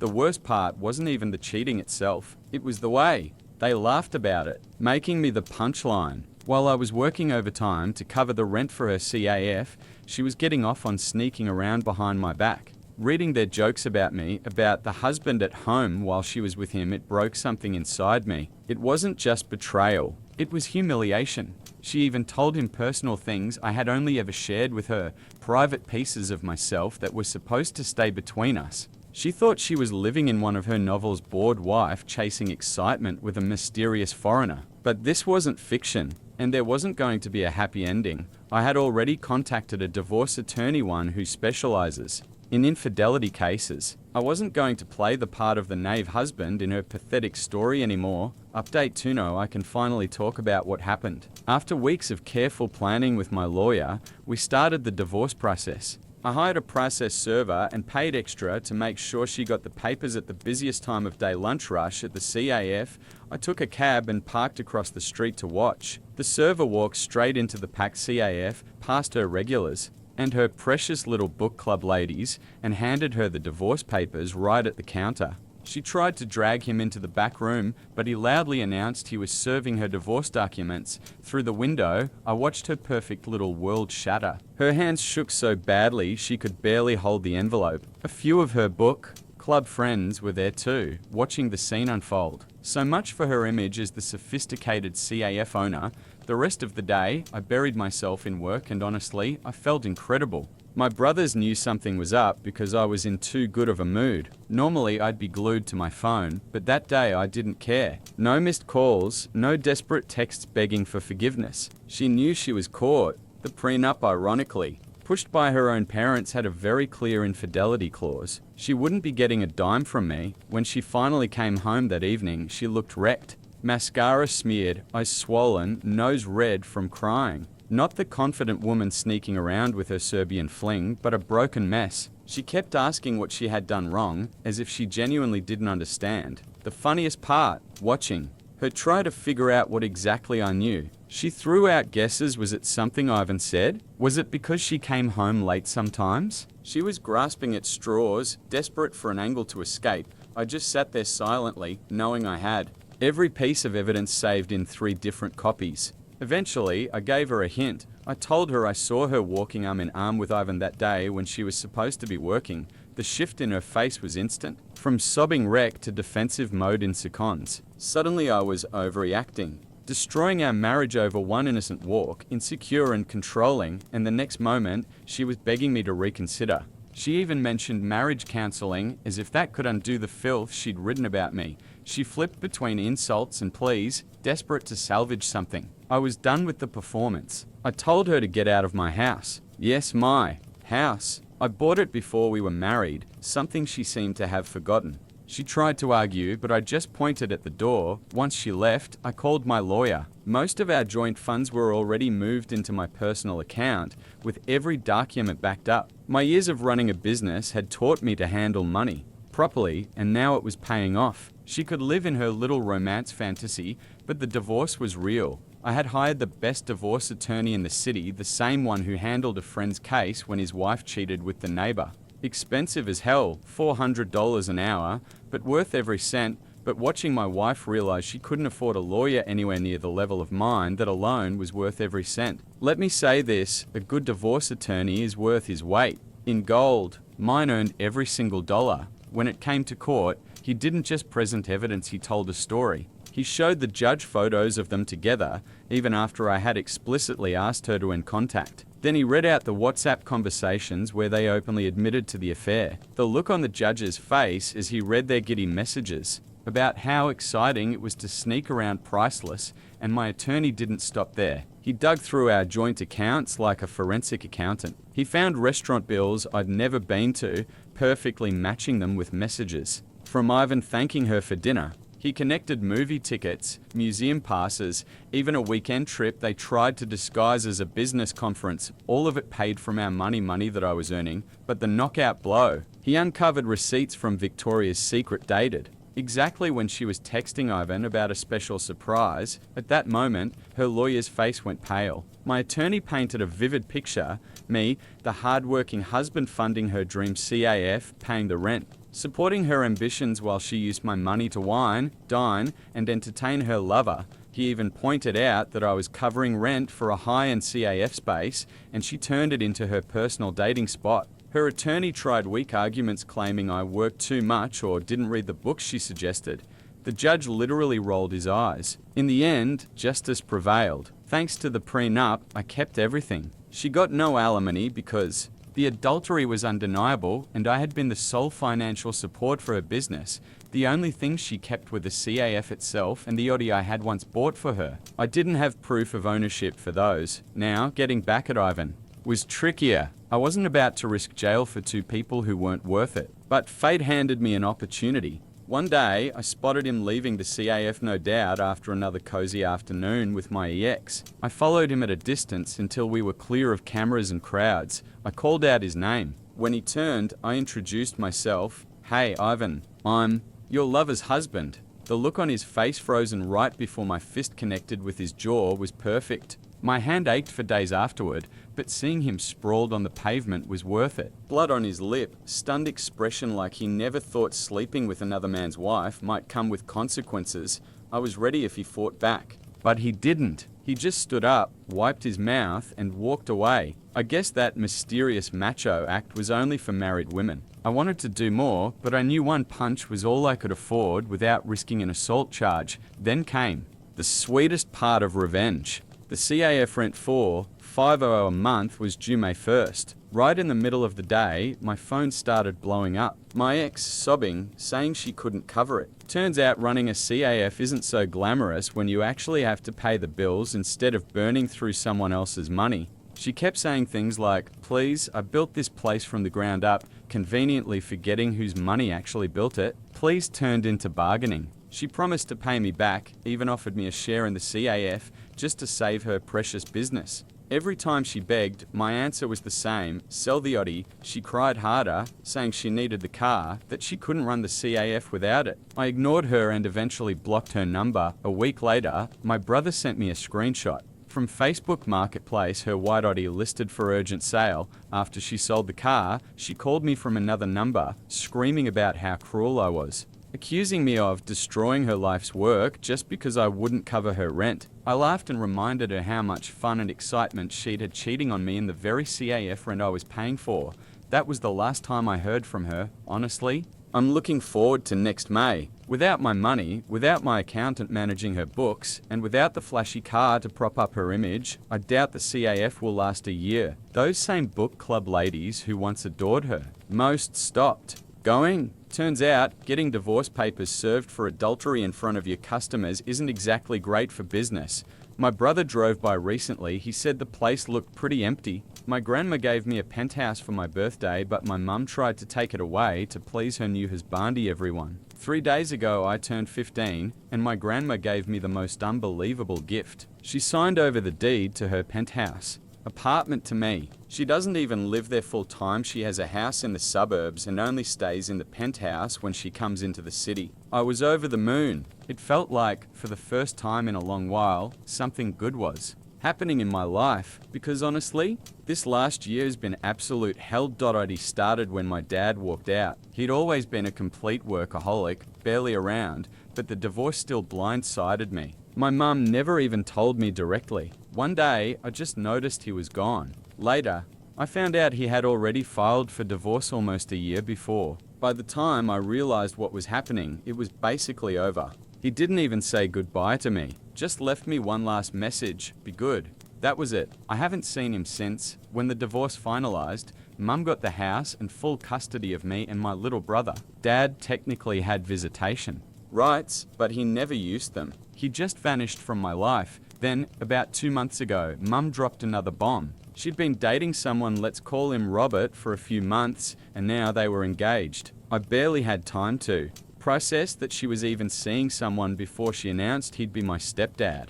It felt rushed, forced, and honestly pretty desperate. How do you even know someone well enough in 5 months to marry them? When I finally met him, he seemed distant and cold with me. With my 4-year-old brother though, completely different. Playful, warm, like he was auditioning for best stepdad ever. At first, I brushed it off as him just being more comfortable with little kids. But a couple of weeks later, Mum sat me down and told me the real reason behind their whirlwind. Engagement. Robert had been offered a new job in another state. They were moving, and here's the kicker, they planned to take my little brother, but leave me behind. With my grandma, when I asked why, Mum basically admitted it was Robert's idea. He wanted my brother because he was still young enough to bond with, but me? At 15, I was too old to ever become his real daughter. Plus, apparently, I'd upset him when I said 5 months wasn't long enough to know someone before marrying them. He decided I was stuck in the past and would never accept him. And my mum agreed. She told me I'd be better off staying with grandma. That it would be easier. I can't describe the pain I felt in that moment. My dad had already abandoned me, and now my mum was essentially choosing her new husband over me. I love my grandma dearly, and moving in with her wasn't the issue. She's the kindest, most compassionate woman I know, but to hear my own mother say I wasn't wanted, that crushed me. I told her I didn't want to wait until the move. I wanted to live with grandma immediately. Within a few days, I'd packed my things and left. Those last couple of days at Mum's house were silent. I didn't speak to her, didn't hug her goodbye. Honestly, I didn't think she deserved it. The only person I said goodbye to was my little brother, because I knew I'd miss him like crazy. Now I'm at grandma's and life already feels lighter. She shows me real love, not conditional affection based on what some guy thinks. Even though the commute to school is longer, I don't care. It's worth it. Every night I call my brother to talk before bed. It hurts that I can only reach him through Mum, but I do it anyway for him. For the first time in months, I feel like I might actually be okay. I don't really talk to my mum anymore. We only speak when it's absolutely necessary. 3 days ago, I had my birthday, but honestly, it wasn't me who organized anything. My grandma secretly put everything together. She found a couple of my close school friends through my Facebook, invited them along with some relatives, and surprised me with a little party at her house. I hadn't expected anything,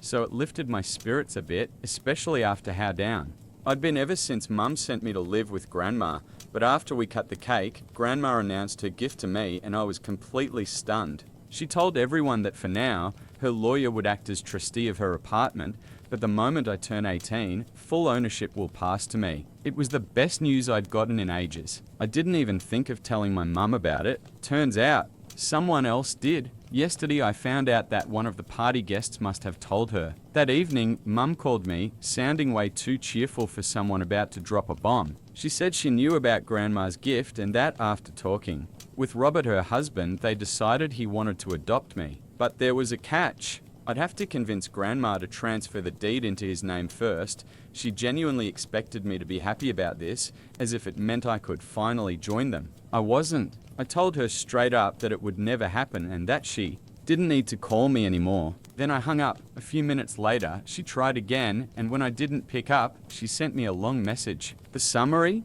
She said she was sorry if it upset me that she lives by Robert's rules, but I needed to understand that after her divorce, he was the only one who truly supported her emotionally and financially. She claimed Dad wasn't generous, that the divorce settlement and child support were laughable, and that she was lucky he at least left her the house. She admitted Robert wasn't nice to me, but excused it by saying his past relationships failed because of kids from earlier marriages. So I should be understanding.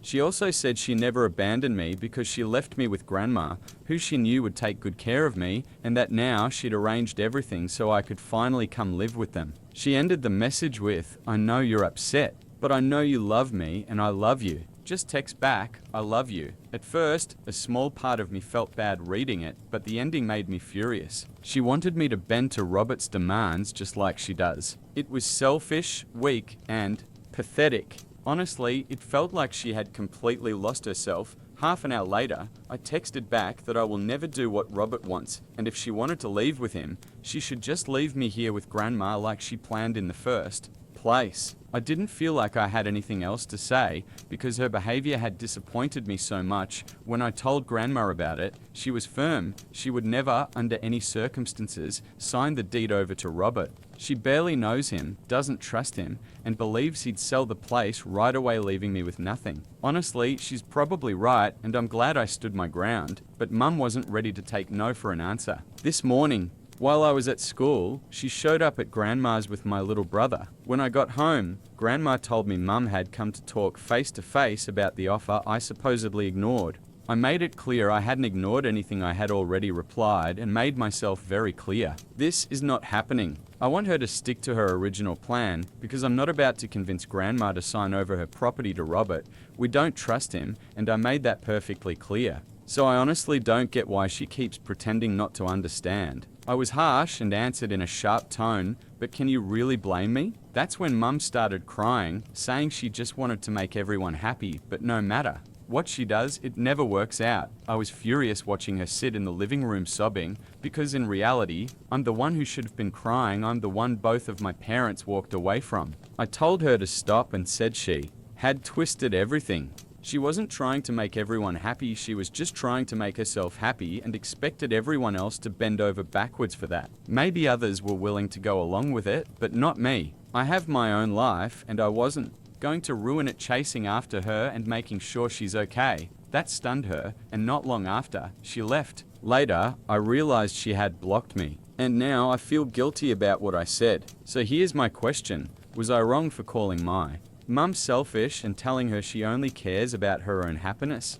Update 1. Hi everyone. First of all, thank you to everyone who commented on my first post. Reading your replies really opened my eyes. You all pointed out things I hadn't even considered before. For example, it had never crossed my mind that my mum's relationship with Robert might have started before the divorce. Maybe she only admitted to it after the fact because it was easier that way. No one would suspect a thing once the divorce papers were signed. Honestly, I never even allowed myself to think my mum could cheat, but now, I'm not so sure. Either way, it doesn't matter anymore because she made it clear she doesn't want much to do with me. What really hurts is that I can't see or talk to my younger brother, and I miss him so much. We've always been close, and it breaks my heart that some of you might actually be right that Robert could be his real dad. I try not to think about it, but once the idea was planted, it's been hard to shake. I've talked to my grandma a lot over the past couple of days. Neither of us knows for sure, but it's definitely changed how we see Mum. I think talking to my dad might clear some things up, but I don't know if he'd even want to go there with me. It's been 4 days since Mum last came over, and we haven't spoken since. She blocked me the same day, and later Grandma told me she blocked her too. That's so ungrateful, especially considering Grandma takes care of me without asking. Mum for child support. She doesn't need to, she has her own money. She's doing this out of love, giving up her retirement to raise me. Mum should be grateful, but instead, she cuts her off. I'm just filled with so much anger and so many questions I can't answer. I just hope that one day, the truth finally comes out. Update too high again. This one's going to be long because a lot happened tonight. My dad showed up. Apparently, Grandma had reached out to him, but she didn't tell me because she wasn't sure if he'd actually come and didn't want to give me false hope. As soon as he found out Mum was engaged to Robert, he decided to come. And when he arrived, he hugged me and said he was sorry. Honestly, that alone shocked me. Then he sat me and Grandma down and told us everything.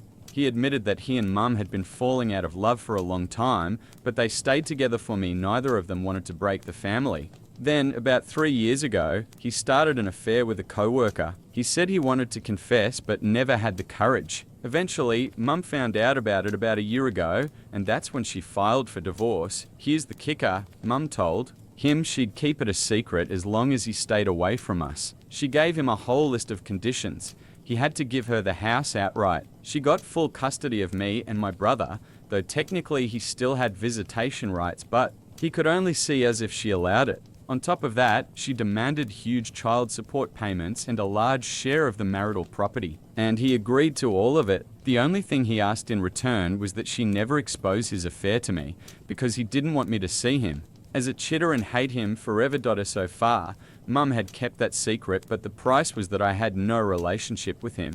He also apologized for always being a workaholic, saying he never spent enough time with me or built a real bond, but he added that it wasn't only his fault. Mum always wanted more, and to keep up with the lifestyle she demanded, he had to work himself into the ground. He admitted that wasn't an excuse, but he wanted me to understand that the blame wasn't just on him. I guess I get that, but it's still a lot to process. Then he explained why he had broken his promise to her and showed up anyway. In the message my grandma left him, she had mentioned Robert and asked if Dad knew him. That's what made him rush over immediately. Not only did he know Robert, he knew exactly what kind of man Robert was, and he wanted to warn us. Turns out, my parents and Robert were all part of the same college group. Mum and Dad were already dating back then, but Robert had always been into her. Right before graduation, when they all went out drinking, Robert confessed his feelings. Mum rejected him since she was with Dad, but she only told Dad about it 2 weeks later, admitting she was confused about her feelings. That led to them taking a break for nearly 2 months. During that time, she even went on a couple of dates, including with Robert. It didn't last, and eventually she got back with Dad. When they reconciled, Dad asked her not to keep contact with Robert because it bothered him. At first, she agreed, but later that same year, he found out she had still been talking to him. It turned into a huge fight, almost breaking them up. Not long after, Robert actually showed up at Dad's place, and they ended up in a physical fight because Robert thought it would somehow impress Mum. Instead, it disgusted her, especially since she'd already made it clear she only wanted to be friends. After that, she cut him off completely. According to Dad, Robert was always unstable and a pretty awful person. After college, he left town, and no one heard from him for years. Dad suspects Mum and Robert reconnected a couple of years ago, since she once mentioned hearing he had moved back. He's not sure when they actually started seeing each other again, but the fact that they're engaged now basically proves she cheated too, which means all the divorce conditions she had forced on him technically lose their weight. Dad said he plans to confront her directly, but before doing so, he wanted me to meet with her myself and hear her side. He promised he'd wait and then act after I had my talk with her. Honestly, my head is spinning. I don't know who to believe. Neither of my parents has treated me well, and this whole situation is just one giant mess.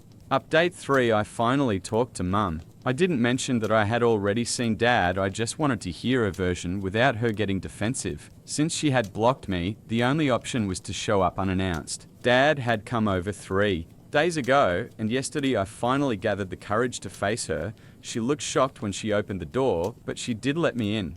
Luckily, Robert wasn't home, so we could talk privately. I started by apologizing, though honestly it was just to break the ice so she'd actually open up. I told her I was struggling to accept Robert so quickly after the divorce, and that's why I'd been acting the way I did. Then I got to the point. I said that the timing of everything felt way too convenient. Like it was just too neat that she suddenly met this perfect guy right after her marriage ended. That would have been the perfect chance for her to admit she had known Robert back in college. But she didn't. She just said she was lucky to run into him again. That was it. But I already knew Dad wasn't lying about them all knowing each other in college because he has photos. The only thing I still wasn't sure about were the finer details of his version of events.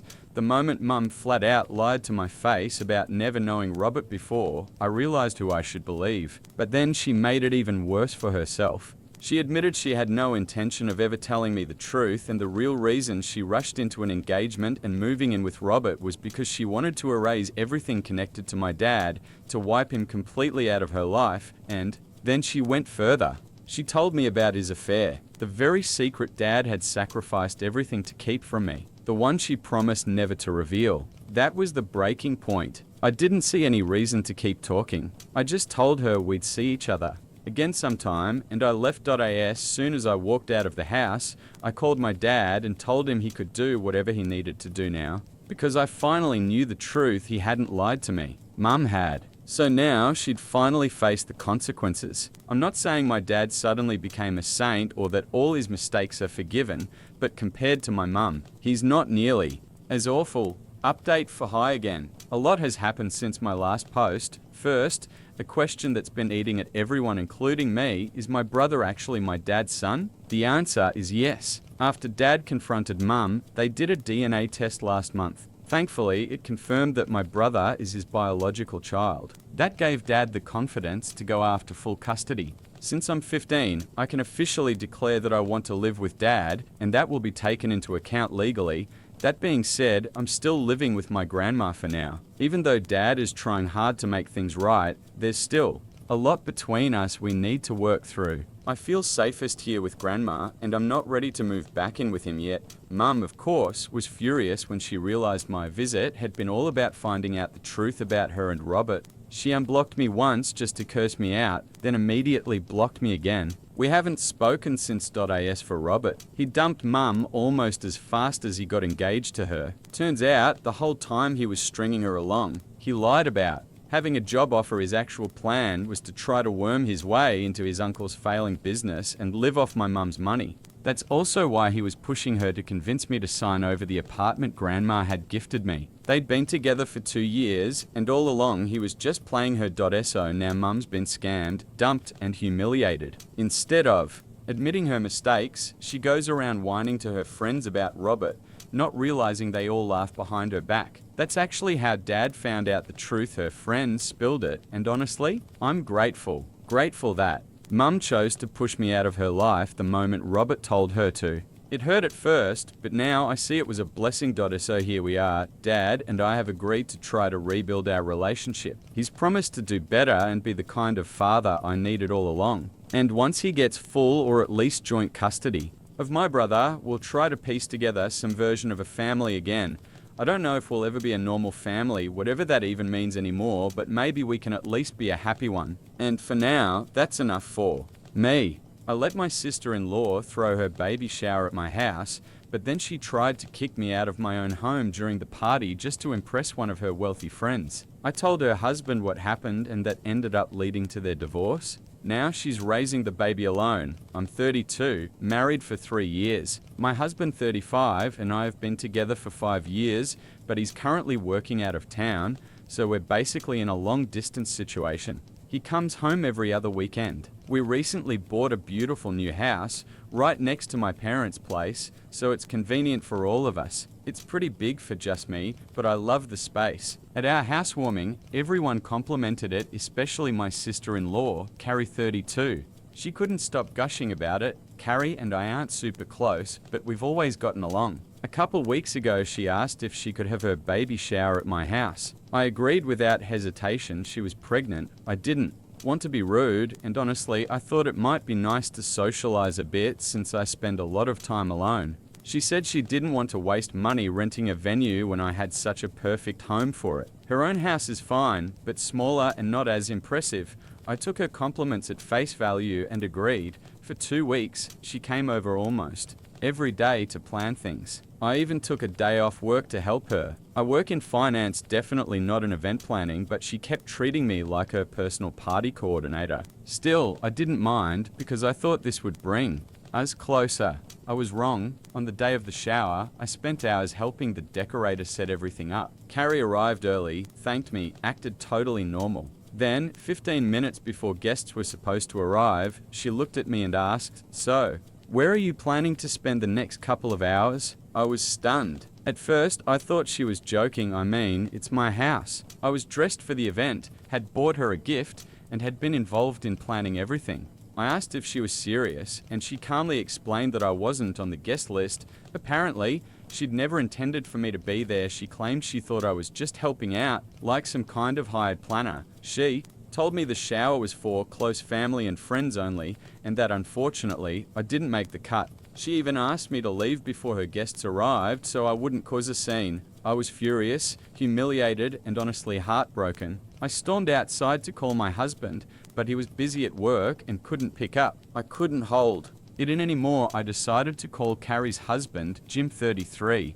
I don't know him well. He's quiet and reserved, but I told him everything. How I'd let her use my house, helped plan the whole thing, and then how she tried to kick me out of my own home for her little exclusive party. He was silent for a long time after listening. I apologized for dumping all this on him, but I couldn't keep it in. I was so hurt. Jim finally said, very calmly, that I had nothing to apologize for and that under no circumstances should I be leaving my own house. It would have been ridiculous for me to leave. And Jim told me he was on his way over. He didn't want things to escalate between Carrie and me, and he didn't want her getting worked up while pregnant. That sounded reasonable, so I waited. 15 minutes later, before any of her guests arrived, Jim showed up. Carrie looked like she'd seen a ghost when he walked in. As soon as I heard the doorbell, I went back inside. We all stood in the living room, and Jim calmly but firmly told me I was absolutely welcome to stay for the shower. This was my house after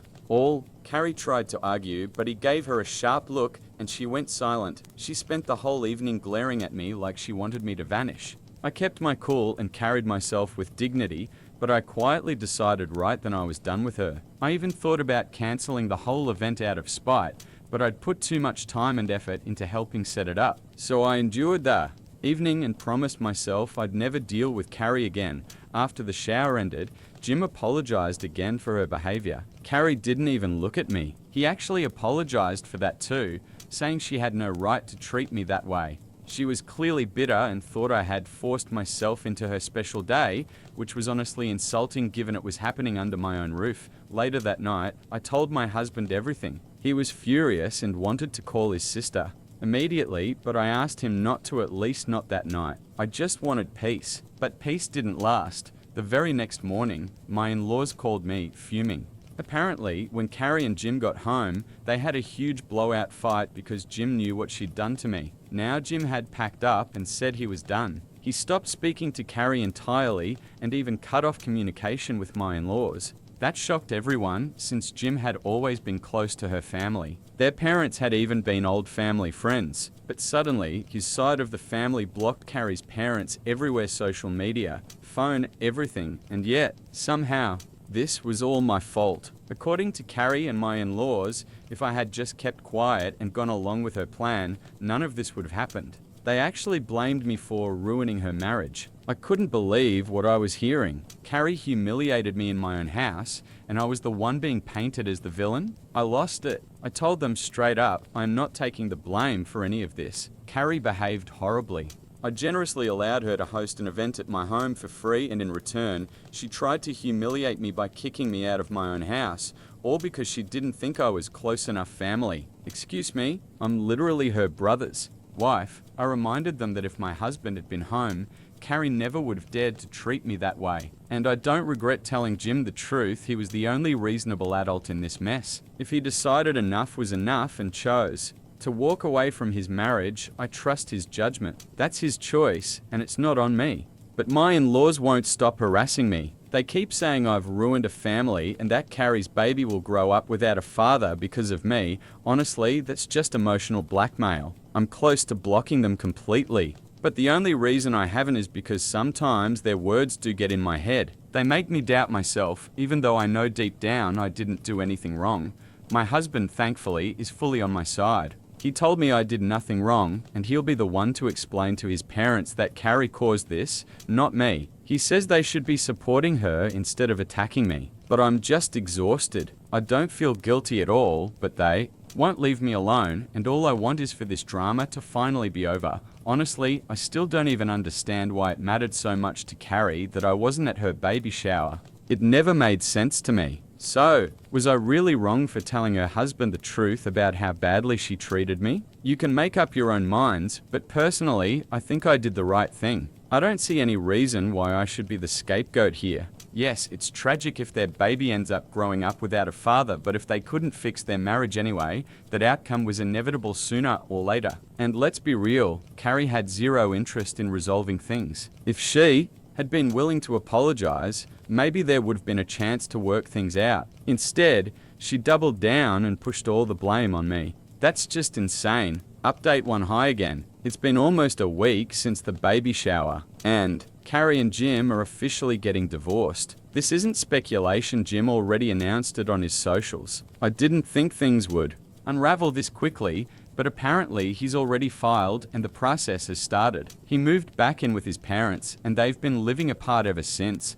I wasn't sure if I should even reach out because I honestly felt guilty. But after talking with my husband, we agreed that someone from the family should at least check in, especially since Jim hadn't blocked us. Clearly, he left that door open for a reason. So I sent him a message just saying I was sorry that things had turned out this way. Not an apology for causing it, more like expressing sympathy. He actually reassured me, told me not to blame myself because their marriage had been hanging by a thread for a long time. After that, I asked him directly, why did Carrie hate the idea of me being there so much? Because they're only close relatives. Excuse never added up. She'd invited plenty of people who weren't even family, people I knew she wasn't close with. So what was the real reason? Well, he told me. And wow, the truth was, Carrie had been desperate to impress one particular guest, an old school friend of hers who'd married into a very wealthy family. Carrie has been planning to start a business after the baby, and she was hoping this woman's wealthy husband might invest in it. Her entire baby shower plan was basically a performance for this one guest, and here's the kicker, she wanted to pretend my house was hers. That's why she didn't want me around. She thought she could host the event, claim the house was hers, and put on this illusion of being more successful than she really is. Obviously, she couldn't pull that off with me standing right there. As. It turned out that important friend didn't even show up because she got sick that day. But the fact remains Carrie was perfectly willing to lie, humiliate me, and use me just to keep up appearances. When Jim found out, he confronted her at home. She admitted it openly, like it was no big deal to fake an entire lifestyle just to impress someone from high school. Jim told her straight up she owed me an apology for treating me like trash after I'd been generous enough to host. She flat out refused, and that fight cracked open everything else. According to Jim, this wasn't new behavior. For the last couple of years, Carrie's been obsessed with pretending they're wealthier than they are, staging things for social media, putting on a front for acquaintances. He said it all started not long after their wedding, when some of her friends made snide comments about how modest their wedding was compared to others. Since then, she's been living in this fantasy of trying to look rich. Hearing this honestly blew my mind, but it also made everything click into place. Honestly, I think all those comments from her friends really got under Carrie's skin. But she's a grown woman, not a teenager. She shouldn't still be this obsessed with what other people think. Real friends don't mock you for not living a flashy lifestyle. If they do, maybe they're not worth keeping around. The thing is, Carrie and Jim aren't struggling at all. They live a perfectly normal, comfortable life. Sure, they're not wealthy, but they're fine. Jim works in real estate and Carrie has a steady job at a marketing firm. She even had plans to launch her own business after the baby. If anything, she should have been saving up instead of spending recklessly. But Carrie's been fixated on projecting this glamorous image they simply can't afford. Jim said he tried countless times to explain this to her, that their life is good enough as it is, that they don't need to impress anyone. But she just brushed him off. Instead, she kept buying things without talking to him first, kept putting up a front. That put a constant strain on their marriage. He admitted he used to ignore it because he loved her so much. But with a baby on the way, he couldn't look past it anymore. It wasn't just about money anymore. It was about the kind of future they'd be able to give their child. After the baby shower fight, Jim finally snapped. He told me that even if I hadn't called him that day, he would have left sooner or later. The baby shower incident just sped things up. He doesn't blame me for anything, and honestly, I feel lighter knowing that. My husband and I talked it over too. He feels sorry for Carrie, of course, but he also thinks Jim wouldn't have walked away unless he'd thought it through. Jim was a good husband, and if he reached his breaking point, that says a lot. I do feel bad for Carrie, especially since she's pregnant, but at the end of the day, she dug herself into this. She's in her 30s, still acting like she's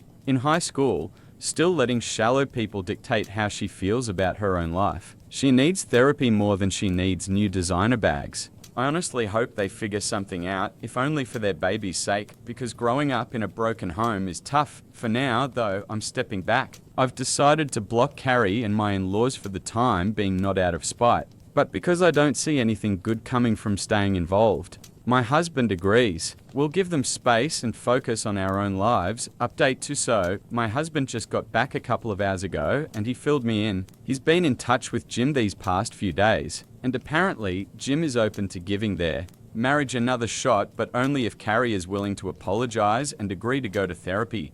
My husband's been trying to get that message across to her, but so far she hasn't responded. His parents said she's avoiding everyone right now, just isolating because she's so upset, which honestly is understandable, but the ball's in her court now. .as for some of the comments on my last post, a lot of people called me selfish, saying my husband and I were greedy and should have been financially supporting Carrie and Jim. I honestly don't know how people came to that conclusion, but let me clear the air. We bought this house fair and square because we could afford it. If it hadn't been within our budget, we wouldn't have bought it. And for the record, Jim and Carrie are not broke. They have stable incomes. Acting like they need our charity is just insulting to them.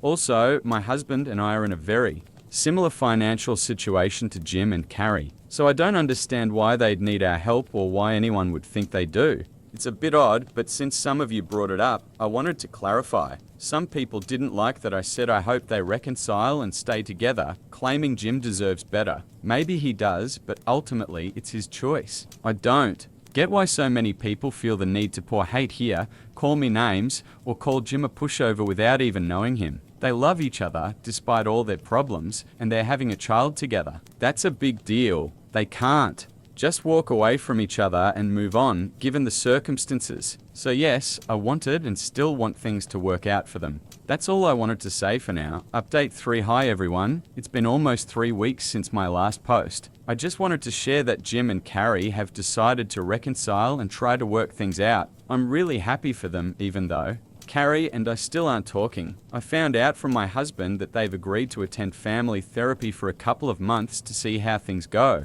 They'll still live separately for now, and when the baby arrives, they'll co-parent together for the first few months. If things go well, they plan to move back in together. I'm genuinely happy for them. I know this isn't what a lot of people wanted to hear. Many were hoping Jim would just leave her, but he's going to do what he thinks is right, and everyone else will have to respect that. Almost 7 years ago, my family cut me off completely and threw me out of the house. At the time, I was only 22, still working my first job, not financially stable enough to rent on my own. It all happened so suddenly that I had no time to prepare emotionally or financially. And the reason for all of it was my sister Hannah. Hannah and I were never especially close. She was quite a bit older than me. By the time she was 27, she married her boyfriend Pete. They stayed married for about 3 years before she filed for divorce, claiming Pete had been cheating on her with one of my friends. Back then, I was still living with my parents after college,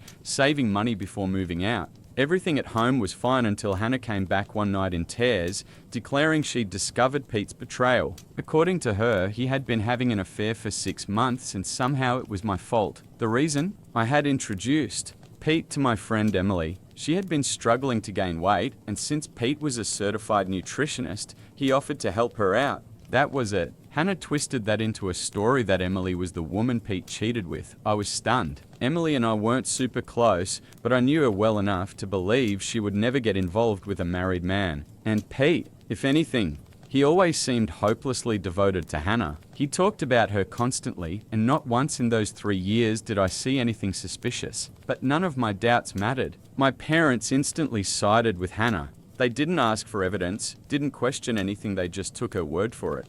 I can't blame them for choosing their daughter over their son-in-law, but what broke me was how quickly they turned on me. Hannah stormed into the house one day, hysterical, and convinced them that I was to blame for ruining her marriage simply because I had introduced Pete to Emily. Within minutes, they told me to pack my things and leave. When I begged them to listen, they said if I didn't go on my own, they'd throw me out, and just like that, I lost my home and my family in the same day. I still remember sitting on the curb outside with my bags, crying for an hour before finally calling a friend to let me crash at his place. I tried reaching out to my parents in the days that followed. Calls, texts, visits, nothing worked. They blocked my number. The one time I went to the house, my mum threatened to call the police if I didn't leave. That's when it hit me they truly believed I was responsible. Looking back, maybe. I shouldn't have been surprised. Hannah was always the favorite. I was the unexpected second child, the one who got leftovers while she got the spotlight.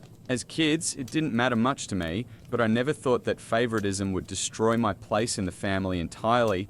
Pete blocked me to no explanation, no chance to defend myself, and Hannah moved back in with my parents, making it impossible for me to even try talking things out. The only person left who might know the truth was Emily. We weren't close, but I reached out anyway. When I explained what Hannah had accused me of, she was horrified. She swore nothing ever happened between her and Pete, that their interactions had been strictly professional. To prove it, she even told me about her long-term boyfriend. They were already talking about marriage. She showed me photos of the two of them together. Her explanation made infinitely more sense than anything Hannah had said. Deep down, I already knew Hannah had lied, probably to cover the real reason for the divorce. But without any proof, I was powerless. My family had made up their minds, and I was left alone. Back then, all I wanted was to reconnect with my family. Despite everything they had done to me, I still missed them terribly. But as time passed, I had no choice but to adapt. I found an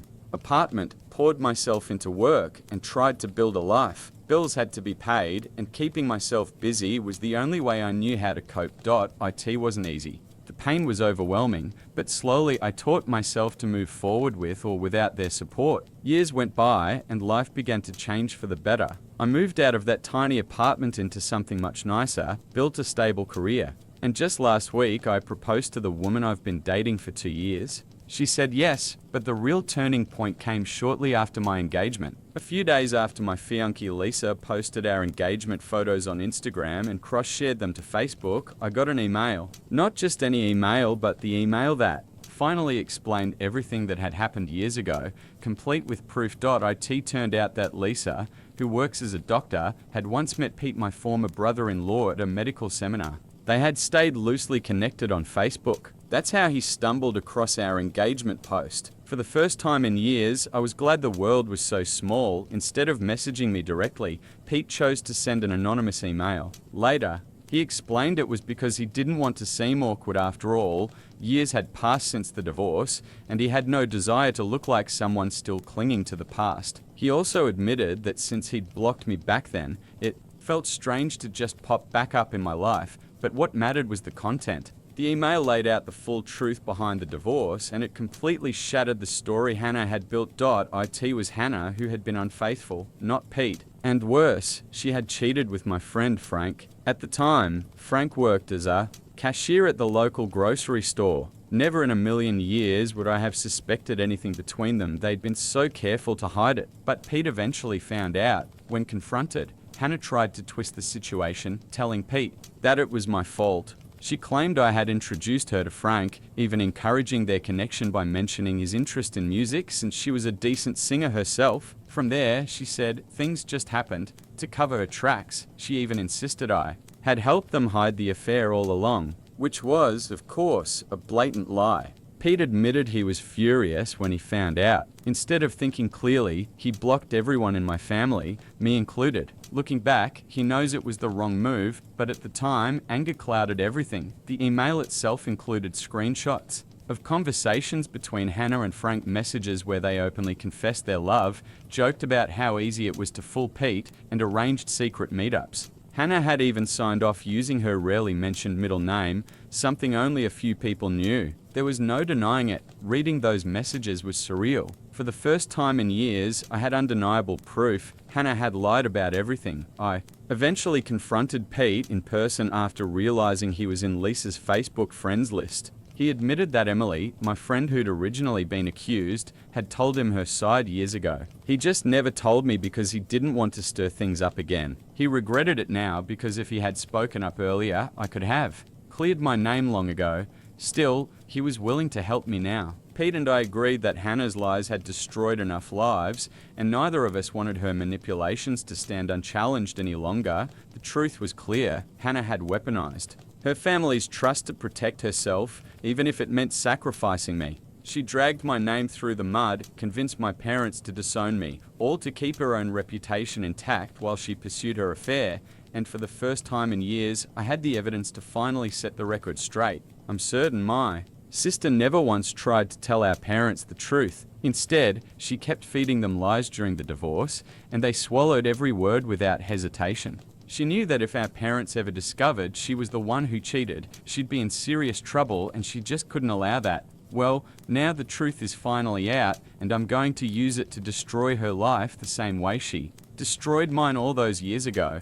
I wasn't sure if my parents were still living in the same house since I hadn't seen them in 7 years, but an old neighbor confirmed they never moved. Even better, Hannah still lived with them. That didn't surprise me at all. She was always lazy and hated responsibility. Living off aging parents while they did everything for her was exactly her style. 2 days ago, Pete and I showed up, unannounced. My mum opened the door and we pushed our way inside before she could react. My dad and Hannah were sitting in the living room, the happy family reunited, but only for a moment. Their faces twisted as soon as they saw us. My dad immediately started shouting, threatening to call the police if we didn't leave. I told him he could do whatever he wanted, but only after reading the documents we brought. My parents looked confused, while Hannah turned pale and bolted to her room. I figured she was trying to avoid the inevitable, but there was no escaping it. Pete pulled out the divorce papers and screenshots of Hannah's messages with Frank while I explained the real story.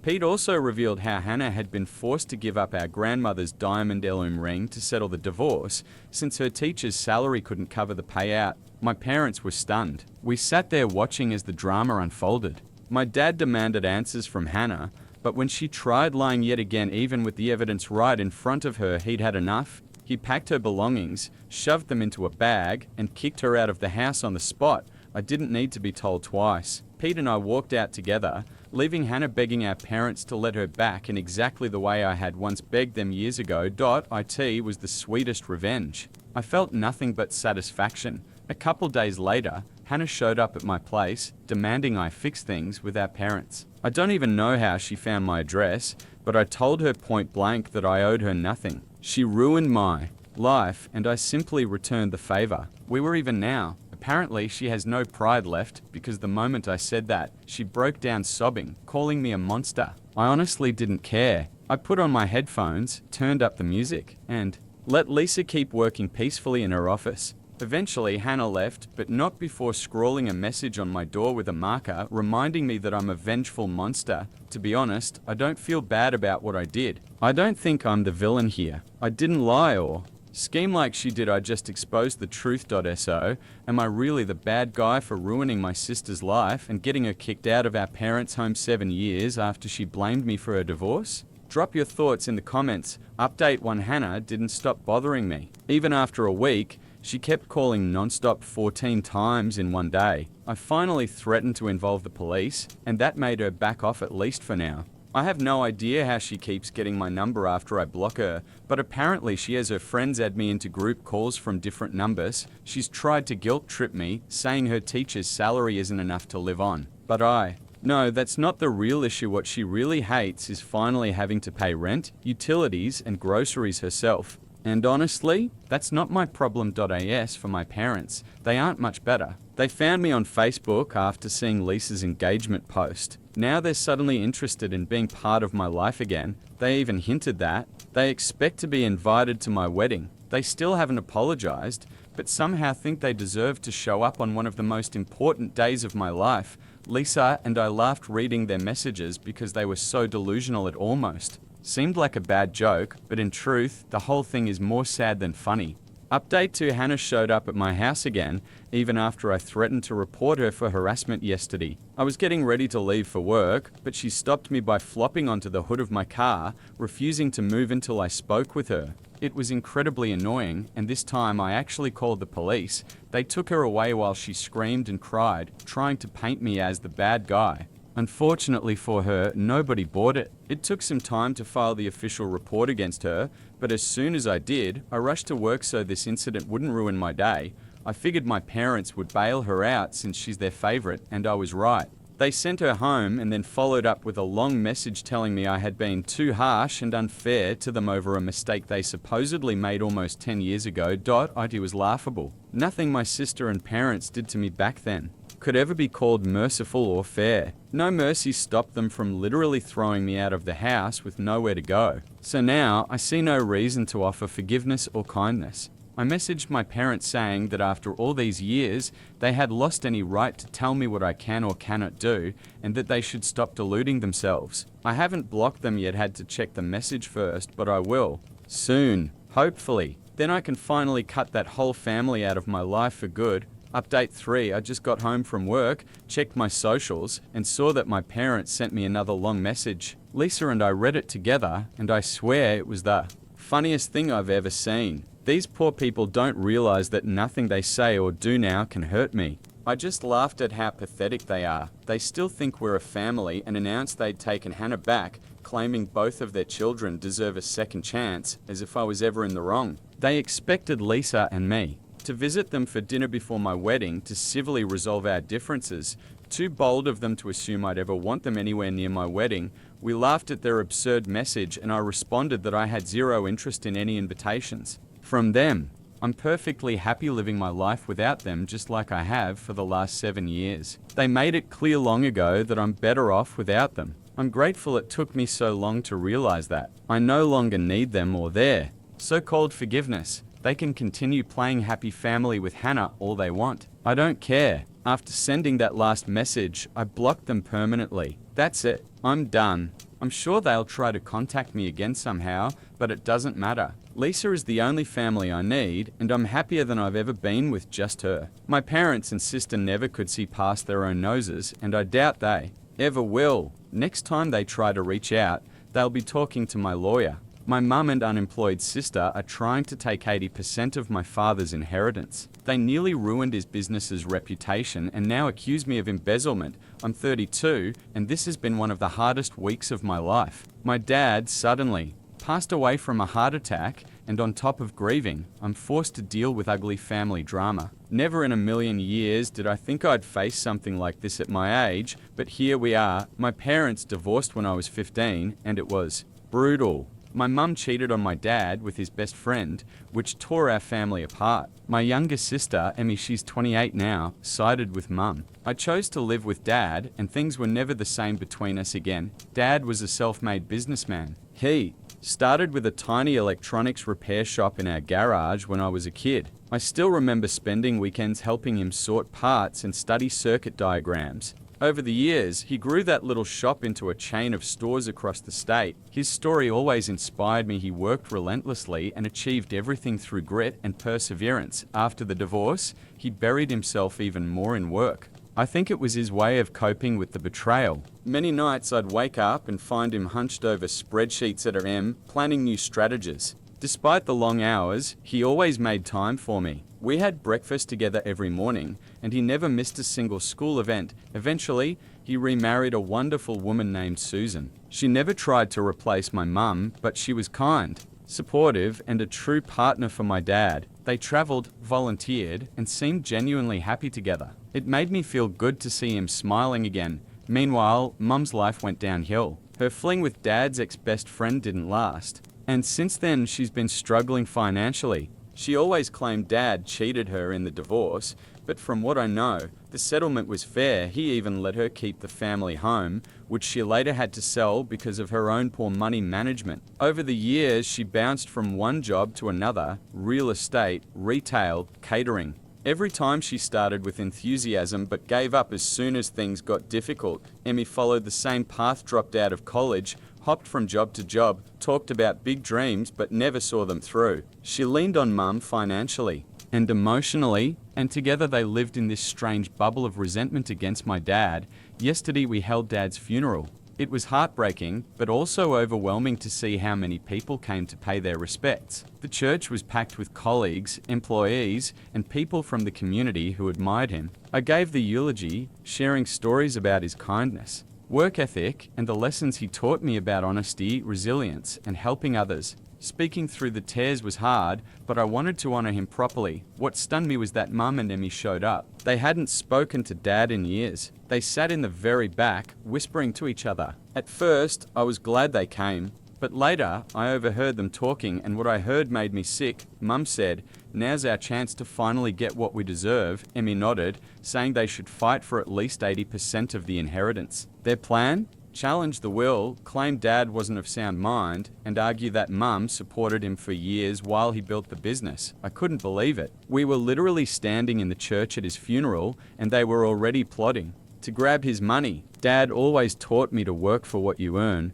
and here they were, scheming to steal what wasn't theirs. It felt like betrayal, not just of me, but of everything he stood for. I wanted to confront them right then, but I held back. It was Dad's funeral, not the place for a scene. Instead, I kept quiet and decided to stay alert. In the days after, I noticed Mum and Emmy acting suspiciously sweet towards Susan, completely unlike them. They were trying to win her over, hoping she'd soften. I even caught Emmy snooping around Dad's office, pretending to look for family photos, but obviously searching for documents to use in court. Yesterday, we finally sat down with Dad's lawyer for the reading of the will. Susan was quiet, still shaken from losing him. Mum and Emmy kept shifting in their seats, glancing at each other nervously. I tried to keep my face neutral, though inside I knew exactly what they were hoping for. As expected, Dad left the business to me since. I'd worked alongside him for years and understood it best. Susan inherited the house and a large portion of his savings. He also made several charitable donations, true to his values. And Mum? Emmy? They weren't even mentioned. Mum and my sister only got symbolic amounts, $10,000 each. The moment the lawyer finished reading the will, my mother exploded. She started yelling about how unfair it was, how she had supported my father for years while he built his company, and how she deserved a bigger share. Conveniently, she left out the part where her affair destroyed their marriage. Emmy jumped in right after, claiming it wasn't right that I inherited so much since I had already benefited by living with Dad after the divorce. She accused him of favoritism, saying he punished her just because she sided with Mum back then. It was obvious they had rehearsed this whole performance. That's when I snapped. I told them I had overheard their little scheme at the funeral. I called them out for plotting to contest the will and trying to take advantage of the situation. I said they should be ashamed of themselves, thinking only about money while the rest of us were grieving. Mum tried to backpedal, saying I didn't understand how hard things were for her after the divorce. She painted herself as a victim, glossing over the fact that she squandered everything she got in the settlement. Emmy accused me of always taking Dad's side and never caring about them, but I stood my ground. I reminded them how they treated Dad all those years, cutting him off, rejecting his attempts at reconciliation. I pointed out that he didn't owe them anything. The fact that he left them even a token amount was proof of his generosity. The meeting ended with Mum and Emmy storming out, threatening to bring in lawyers. Susan broke down crying from the stress. The attorney reassured us that the will was solid and very hard to challenge, but he warned that if they did file a lawsuit, things could get ugly and drag on for a long time. Since then, my phone hasn't stopped buzzing. Relatives keep reaching out with their opinions. Some are on my side, saying Mum and Emmy are just being greedy and that Dad had every right to decide what happened with his estate. Others say I'm being too harsh and should try to see their perspective. A few even suggested I hand over part of my inheritance for the sake of peace in the family, but I refuse. Dad worked himself to the bone for everything he built. He alone had the right to decide how his estate would be divided. Mum forfeited any claim the day she cheated and walked away. Emmy chose her side back then, and she barely had any relationship with Dad for years. I've spent the last several days digging into Dad's business records, determined to be ready in case they take this to court. From everything I can see, Mum's claims of supporting him while he built the company are exaggerated. The truth is, the business only really took off after the divorce, when Dad threw himself completely into work. I also spoke with longtime employees who had been with him from the early days. They shared stories of his dedication, working nights, weekends, never slowing down. One of them, Jim, told me how Dad gave him a chance when no one else would. Jim had a criminal record from his youth and couldn't find a job anywhere, but Dad hired him as a janitor and later helped him rise all the way to store manager. There are dozens of stories like that. Dad didn't just build a company, he built opportunities for people. Hearing those stories has only strengthened my resolve to defend his legacy. He wasn't building this business for greed. He wanted to create something lasting, something that supported entire families. I can't let my mother and sister's selfishness put that at risk, but I'd be lying if I said I wasn't conflicted. A part of me wonders if I'm being too rigid. Should I try to compromise just to keep the peace? I don't want to go against Dad's final wishes, but the idea of a drawn-out legal battle makes me sick. It would drain money, energy, and cause even more family drama. Right now, I'm focusing on supporting Susan and keeping the company steady. Losing Dad was already devastating, and on top of that, fighting off my mum and sister's greed is exhausting. I barely sleep, constantly replaying that confrontation in my head. Part of me feels guilty for creating a scene so soon after his death, but another part of me is furious they would stoop so low. I worry most about Susan. Since the will was read, she's been almost silent, crushed by the stress. She adored my father, and watching his memory drag through mud is breaking her. The company has also been shaken. Dad was its heart and soul, and stepping into his shoes feels overwhelming. The last thing I need is a lawsuit distracting me from keeping everything afloat. I've even considered offering Mum and Emmy more money than what Dad left them, just to make them go away. But I know the risk that giving in might only encourage them to demand more. And most importantly, it would betray Dad's wishes. Last night, I found an old family photo album in Dad's office. One picture stopped me cold, the day of the first store's opening. Dad stood there cutting the ribbon, Mum smiling beside him, and Emmy and I clapping as little kids. We looked so happy, so proud. And I wondered, how did we end up here? How did that family turn into this? So here's my dilemma. Am I wrong for confronting my mum and sister so harshly, for standing my ground on honoring Dad's will? Should I fight this battle to the end, or try to compromise for the sake of family peace? I honestly don't know. If Mum and Emmy truly had zero chance of winning in court, part of me thought about just offering them a little more money to make them go away. Not a stake in the company, never. But if Dad left them each $10,000, maybe I'd offer 20-30K just to avoid endless headaches and move on with my life. Because in the end, nerves cost more than money. But if there was any chance they could actually succeed, maybe it would take a bigger offer to settle. Still, I understood what many people, and honestly what I myself wanted deep down, felt, that Mum and Emmy deserved nothing. If the case went to trial and they lost, they'd not only walk away empty-handed, but also have to cover court costs. That would have been its own kind of justice karma, really. Still, my own instincts told me to at least consider offering something small just to avoid a dragged-out war.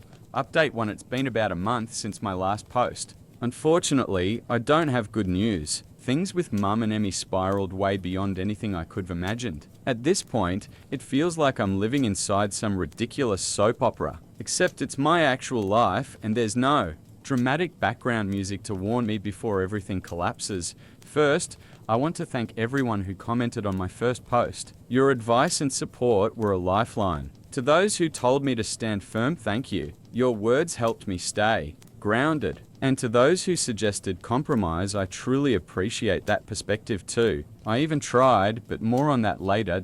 So, where do I start? I guess with the lawsuit. Yep, Mum and Emmy officially hired an attorney to contest Dad's will. About a week after the reading, I was served court papers. Their lawyer has a reputation for being ruthless in inheritance battles. The lawsuit claims that Dad was not of sound mind when he wrote his will, and that Mum supposedly contributed significantly to building the business during the marriage, so much so that she's entitled to most of it. They're demanding 80% of the estate. Exactly what I overheard them plotting at the funeral. It's absurd. But absurd or not, it's already causing real damage. Legal fees are piling up fast. I had to hire my own lawyer. Thankfully, Tom, Dad's longtime friend and legal advisor, agreed to represent us. He knows the history of both our family and the company, which is a huge help. Even with his discounted rates though, this isn't cheap. Tom is confident the will is airtight, and that Mum and Emmy don't have a case. But he also warned me these disputes can drag on for months, sometimes years, and the lawsuit isn't even the worst part. Mum and Emmy launched a smear campaign against me and Susan. They're spreading disgusting rumors telling people Susan manipulated Dad into rewriting the will, that I've been embezzling money from the company for years, and that we plan to sell the business and fire everyone. Total lies. But rumors travel fast. I've spent countless hours on the phone reassuring employees that their jobs are safe. Even some of our long-time customers started asking if they should take their business elsewhere. Last week, I overheard 2 new hires whispering in the break room, wondering if they should start job hunting in case mass layoffs happen. I had to call an emergency staff meeting to squash the gossip. It kills me that it's come to this, that I have to defend both myself and my father's memory to people who worked beside him for decades. The accusation of theft especially infuriates me. Dad was meticulous about the company's finances, and he drilled that same discipline into me. The thought that I would steal from the very business he poured his life into makes my blood boil. I spent the past week going through financial records with our accountant, preparing evidence in case the claim makes it into court. Susan is struggling more than anyone. She isn't used to this level of scheming and backstabbing. At one point, she even said maybe we should give Mum and Emmy what they want just to make it stop. I had to remind her again and again that giving in is exactly what they want. The other night, I found her crying in Dad's office, clutching one of his old sweaters, the one he always wore when he worked late. Through her tears, she looked at me and asked, would he really want all this fighting? My heart broke. I tried reaching out directly to Mum and Emmy, phone calls, texts hoping to reason with them. They ignored everything. Now all communication goes through their lawyer. It feels like they've forgotten we're even family. I did run into Emmy at the store last week. I thought maybe without Mum around I could get through to her. But the second she saw me, her face went cold. She accused me of turning the family against her and stealing Dad's money. I tried to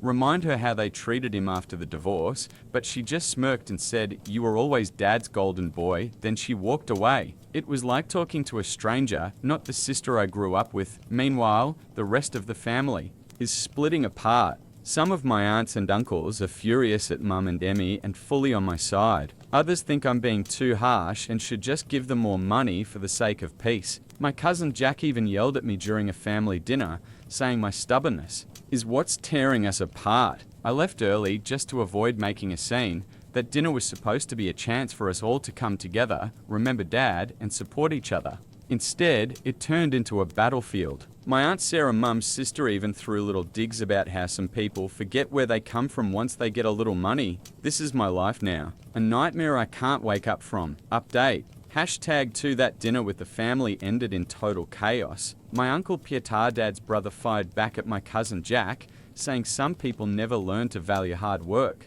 Jack started shouting, and from there everything just unraveled.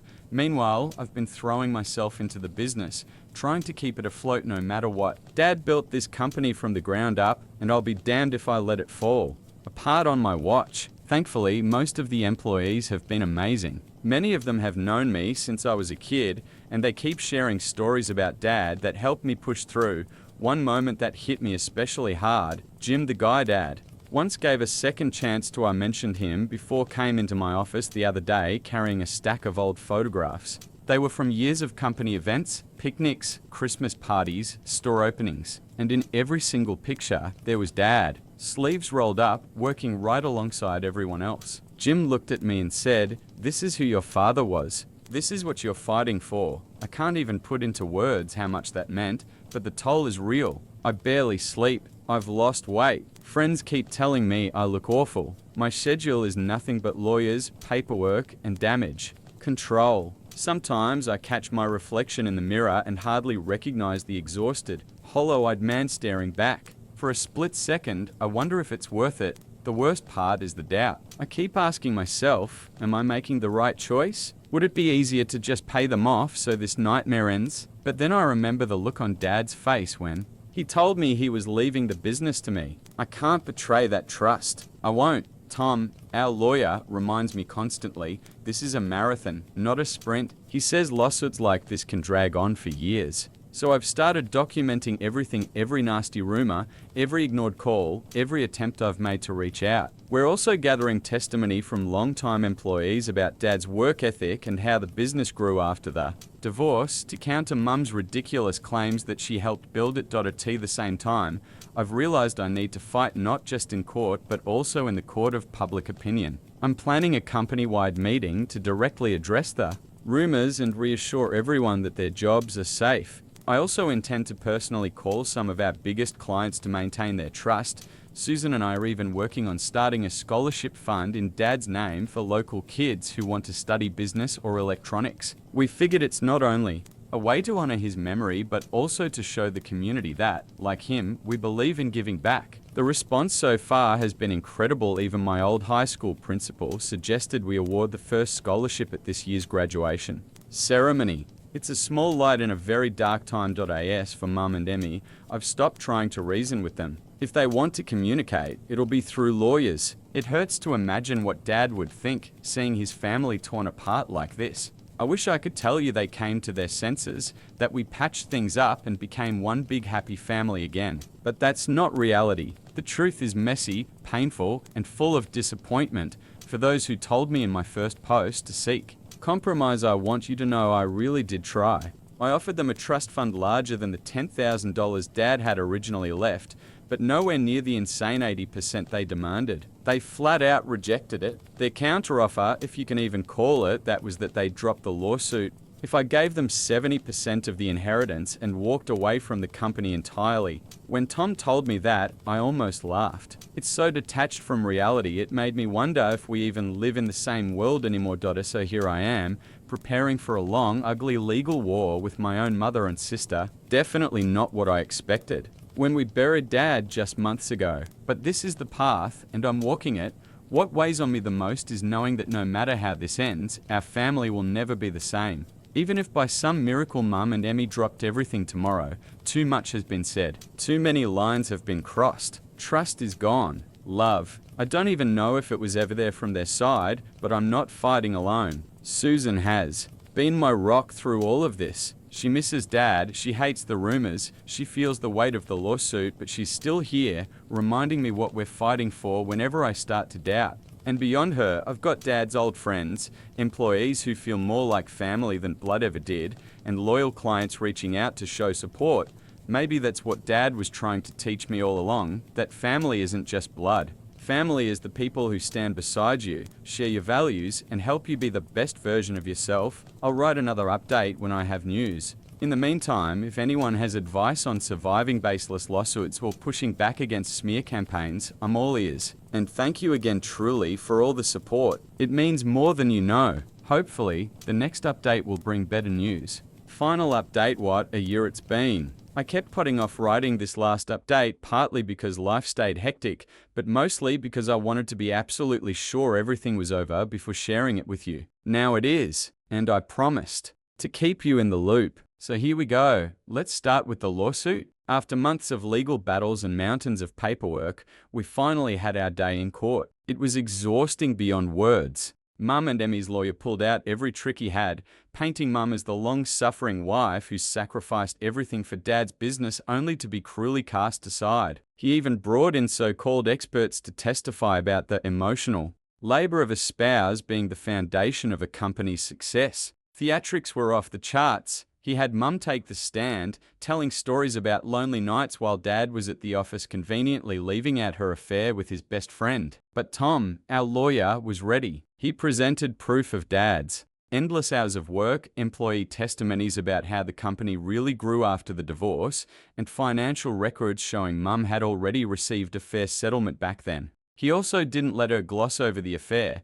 One of the most powerful moments came from Jim, the same employee Dad gave a second chance to. He told the court how Dad believed in him when no one else would, and how he watched firsthand as Dad's determination built the business. By the time he finished, there wasn't a dry eye in the room except for Mum and Emmy, who sat stone-faced, like they'd swallowed something bitter, but the knockout blow came from something completely unexpected. Remember how Emmy had snooped around Dad's office after the funeral? Turns out she did find something, Dad's old journal from the divorce years. They thought it would strengthen their case, maybe show Dad's state of mind. Instead, it destroyed them. When Tom got it during discovery, it told a very different story. Pages about sleepless nights, juggling payroll, taking out a second mortgage on the house to keep the company alive. Notes about Mum's indifference to the business, her reckless spending, and yes, her affair. I'll never forget one entry Tom read aloud. Dad wrote about a night when everything was on the brink of collapse. He came home desperate to talk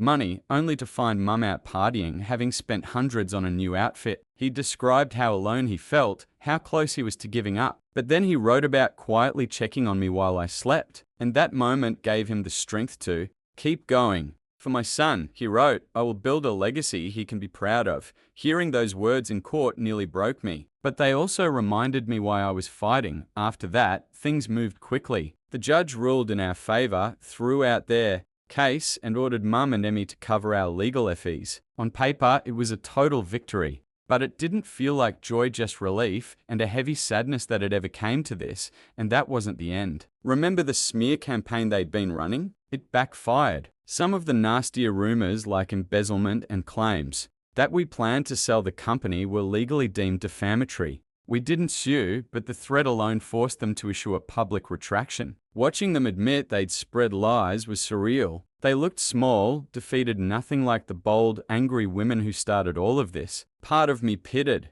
them, but mostly I was angry for everything they'd put us through. The fallout was massive. Relatives who once doubted me or even sided with them turned away once the truth came out. The business, though shaken at first by the negativity, ultimately grew stronger. Employees and clients saw our transparency, our willingness to stand and fight, and it built trust instead of eroding it. We held a company-wide meeting afterward, where I laid everything out honestly and shared our plans moving forward. I was nervous people had lost faith, but when I looked around, all I saw were supportive faces, and the scholarship fund we set up in Dad's name, it's already changed lives. We've helped a dozen local kids chase their college dreams. At the first ceremony, handing out those scholarships and telling Dad's story about his belief in hard work and giving back felt like the perfect way to honor him. On a personal level, this whole ordeal has changed me. I've learned how quickly people can turn against you, but I've also learned who truly stands by your side. I found family in Susan, in our loyal employees, in the friends who never wavered, even in all of you, who listened, advised, and sent words of encouragement when I needed them most. As for Mum and Emmy, I haven't spoken to them since the verdict. Maybe I never will. That's a wound time alone won't fix. So here it is, the final chapter. Thank you for following me through this storm. Your support meant more than I can ever say. It's time to close this book and focus on building the future Dad dreamed about. This will be my last update. My wife and her best friend accused me of cheating and lost their minds when they found out I wasn't. I'm 31. My wife is 29. Last year, we had a baby. The birth was traumatic, and my wife developed postpartum depression. Originally, she planned to return to work after giving birth, but the challenges were so intense that we decided to wait until our daughter turned 1 and then reassess the situation. She attends weekly appointments with a psychiatrist. Since my wife stayed home full-time, I had to work more. We discussed this in advance before making the decision. A few weeks ago, my boss offered me a project that required a lot of overtime. It was a fantastic opportunity to earn extra money and advance my career. I talked it over with my wife, and she agreed that I should take it. For 4 weeks while I worked on the project, my mother-in-law and my wife's best friend, Jessie, helped with some of the responsibilities I usually handled. Jessie is a stay-at-home mum with a 4-year-old and a 2-year-old. She started coming over during the day to watch the kids alongside my wife. 3 weeks into the project, it became clear we'd need a few more weeks to finish. That evening, I came home and spoke to my wife about it. She said it was fine. Over the next few days, however, she became very cold. I didn't think much of it, as her mood swings over the past few months weren't unusual, and I tried not to take it personally. During the last week of the project, I came home one evening and saw Jessie still at our house. I greeted her and my wife, then went to check on our daughter. Before I reached her room, I overheard Jessie say something like, "He doesn't even stop to say hi to you, that's definitely a sign." I turned around and asked what she meant. My wife immediately started crying while Jessie accused me of cheating. Jessie said I must hate my wife because of her postpartum depression and that she wasn't attractive to me anymore since gaining weight after pregnancy. None of this was true. I've been doing my best to support my wife through her depression and take care of our family, and I think she looks beautiful as she is. She simply wasn't in the mood for intimacy, and I didn't pressure her. Then Jessie demanded to see my phone. I said no. She claimed that was proof I was guilty. I told my wife she could check my phone if she wanted. She nodded. Something inside me broke. It hurt that she believed I was having an affair and that she didn't trust me after everything we'd been through. She looked through my phone. There was nothing incriminating. Jessie then accused me of deleting evidence and started shouting, waking our daughter. I told her to leave the house. Eventually, she left and I went to calm our daughter while my wife sat on the couch crying. Once our daughter was asleep again, I sat next to my wife and tried talking to her. She admitted she'd been worried ever since I started working overtime. I reminded her we had discussed the project beforehand and she had agreed I should take it. She said it was suspicious that the project timeline had been extended. I explained that sometimes these things happen and showed her messages, emails, and payroll records proving the overtime. She apologized for doubting me and said she trusted me again. It was just that Jessie kept telling her these things were signs. I asked my wife why she trusted Jessie more than me and why she didn't come to me first with her concerns. She had no answer. A couple of weeks later, the project ended. I've reduced my workload a bit to spend more time with my wife and daughter, but I feel completely drained trying to accommodate her and anxious, because deep down I know she doesn't fully trust me. I wonder what will happen next time I take on a project or have a work assignment, or if I go on a business trip. Will this cycle of accusations happen again? I've tried bringing it up a few times, but my wife says it's not the right time. She's tired and sad. I try to respect her feelings, but I can't help wondering if there's room for my feelings in our family anymore. I don't know what to do in this situation. Does anyone have advice on how to move forward? Update: 4 days later that evening, I approached my wife and told her I wanted to find a therapist. I didn't connect it to her accusations or anything specific, I just said I was struggling. She shrugged. She said, "Do whatever you want." The next day, I returned from work to find our bedroom and my home office completely ransacked. Papers and personal items were scattered everywhere. My wife was nowhere to be found, and our daughter was crying in her room. She had left her alone and turned off her phone. I immediately tried calling her parents and a few friends, but no one had seen her. Growing more anxious, I called my mum to see if she could watch our daughter while I searched. Before my mum could arrive, my wife came back, driving the car. Jessie, her friend, stayed in the car and hadn't entered the house since I had kicked her out because she was insulted by my behavior. My wife walked in, visibly upset and in tears. I asked what had happened, initially fearing that someone had broken in. Instead, she started yelling at me, accusing me of cheating and claiming that my visits to a psychiatrist were a cover to see a mistress. I tried to calm her and insisted that none of it was true, but she attacked me and broke my nose. After realizing what she had done, she slumped onto the couch in a dazed state, staring blankly at the wall. I quickly went to my daughter's room and locked the door. I called my mum, who was already on her way, to explain the situation, and also reached out to my mother-in-law to ask her to come and look after my wife. I packed a bag for our daughter, and my mum and I left with her. My wife didn't even look up. We dropped our daughter off at my father's house and then went to the emergency room to treat my nose. In the process, I stained my mum's new Subaru with blood. For now, my daughter and I are staying with my parents, while my wife is with her parents. I am considering filing for a restraining order against Jessie. My wife and I are separating. I still love her, but I cannot live with someone who causes me harm and could potentially endanger our child. I am holding off on divorce, hoping she will receive the necessary treatment so we might repair our relationship. My in-laws mentioned that they are considering inpatient care at a local facility. I have also documented the entire chaotic incident in case it becomes relevant for custody proceedings. My heart aches because I know this isn't really my wife, it's her mental illness, but I have to protect myself, our daughter, and give my wife space to recover. I hope this is the right decision. Ultimately, I concluded that to safeguard my daughter, I must file a police report. I was heading to the station when, 3 days later, my wife died early Monday morning. She had become convinced by her friend Jessie that I was having an affair, which was entirely false. She lost her sanity. She was with her parents, who had planned to admit her to a hospital for treatment. On Sunday evening, she had come to my parents' house, demanding to take our daughter. She had left her alone for a few hours previously and had attacked me. I refused. I offered her supervised time with the child in the presence of both sets of parents,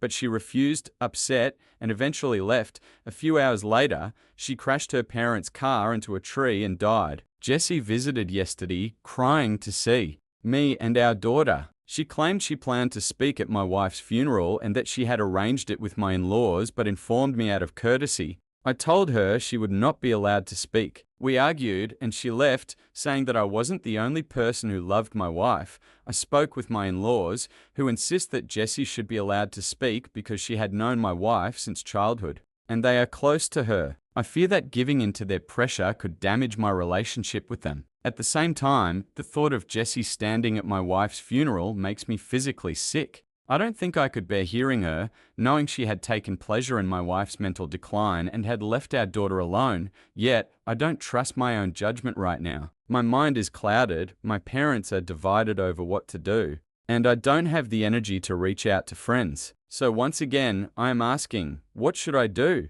They want us to follow a dress code at school? Nope, I'll wear whatever I want. A little background for context. I've never been a fan of dress codes just for the sake of having them. So when I got into a boarding school that didn't require uniforms, I was thrilled. Honestly, I don't even hate dress codes in principle. My problem is always with how people interpret them. For example, if the rules say socks should be black or blue, 99.9% of people will assume it means navy blue. I'm the kind of person who'll show up in sky blue socks just to prove a point, not to make trouble, but simply to share a sly grin with the handful of people who think, well, it does just say blue. It's my way of reminding the bureaucrats who wrote the rules that they aren't as airtight as they think. As my husband likes to say, I've always been a bit of a pain in the neck. I enjoy showing that either or isn't the only option. I've always dressed boldly, loved unusual combinations of fabrics and colors, and if someone had encouraged me to learn sewing back then, I probably would have become a fashion designer. But boarding school is hardly a place full of vibrant creativity. Despite being spirited, I was never a troublemaker. My mum used to describe me as a polite, well-behaved kid who could bend rules into a pretzel without ever technically breaking them. She had to word her rules very carefully whenever she left me home alone. But she also had to be cautious not to give me new ideas in the process. If someone presented a rule as unbreakable, I just had to test it. And if they were pushy or smug about it, I'd find the cleverest way possible to prove them wrong. My mum always believed critical thinking was the real key to success in life. She taught me that if you can analyze a problem and figure out a solution, you don't need to have all the answers memorized, you just need to know how to find them. Remember, this was a decade before Google and smartphones, so I don't fault modern parents for having a different mindset. Still, I'd raise my own kids with the same philosophy, if I had them. She raised me to believe success comes to people who don't just answer Apple when someone asks what that round red thing on the table is.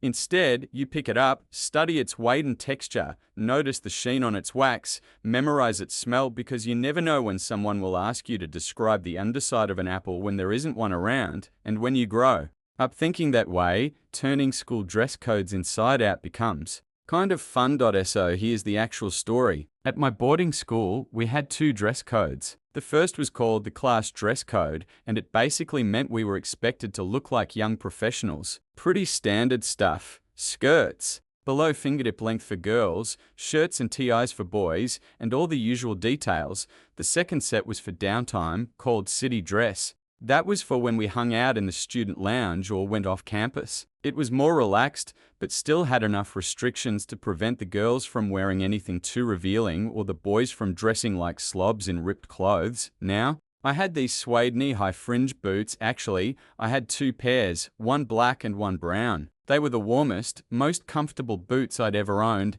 even before UGGS became a thing. My mum and I had fought over those boots for years, so it was a huge personal victory when she let me bring them to school. One day, a teacher pulled me aside and told me the faculty had been discussing my boots and decided they didn't fit the class dress code. But I read the rules, I argued. There's nothing in there about boots like these. I know, she admitted, but we've decided they don't fit the image we want, but the color matches. I know, the material's fine too. Suede is allowed, yes. The rules don't mention height. Riding boots are permitted, right? That's true. So why then? I demanded. I honestly can't tell if I felt more angry or hurt, probably both. This teacher was someone I respected, someone who had always been kind to me. And I immediately understood why they sent her to talk to me instead of someone else, because I wasn't the type to throw a tantrum or cause a scene. I was the type to plan my revenge quietly. All right then, I said calmly, and walked away. That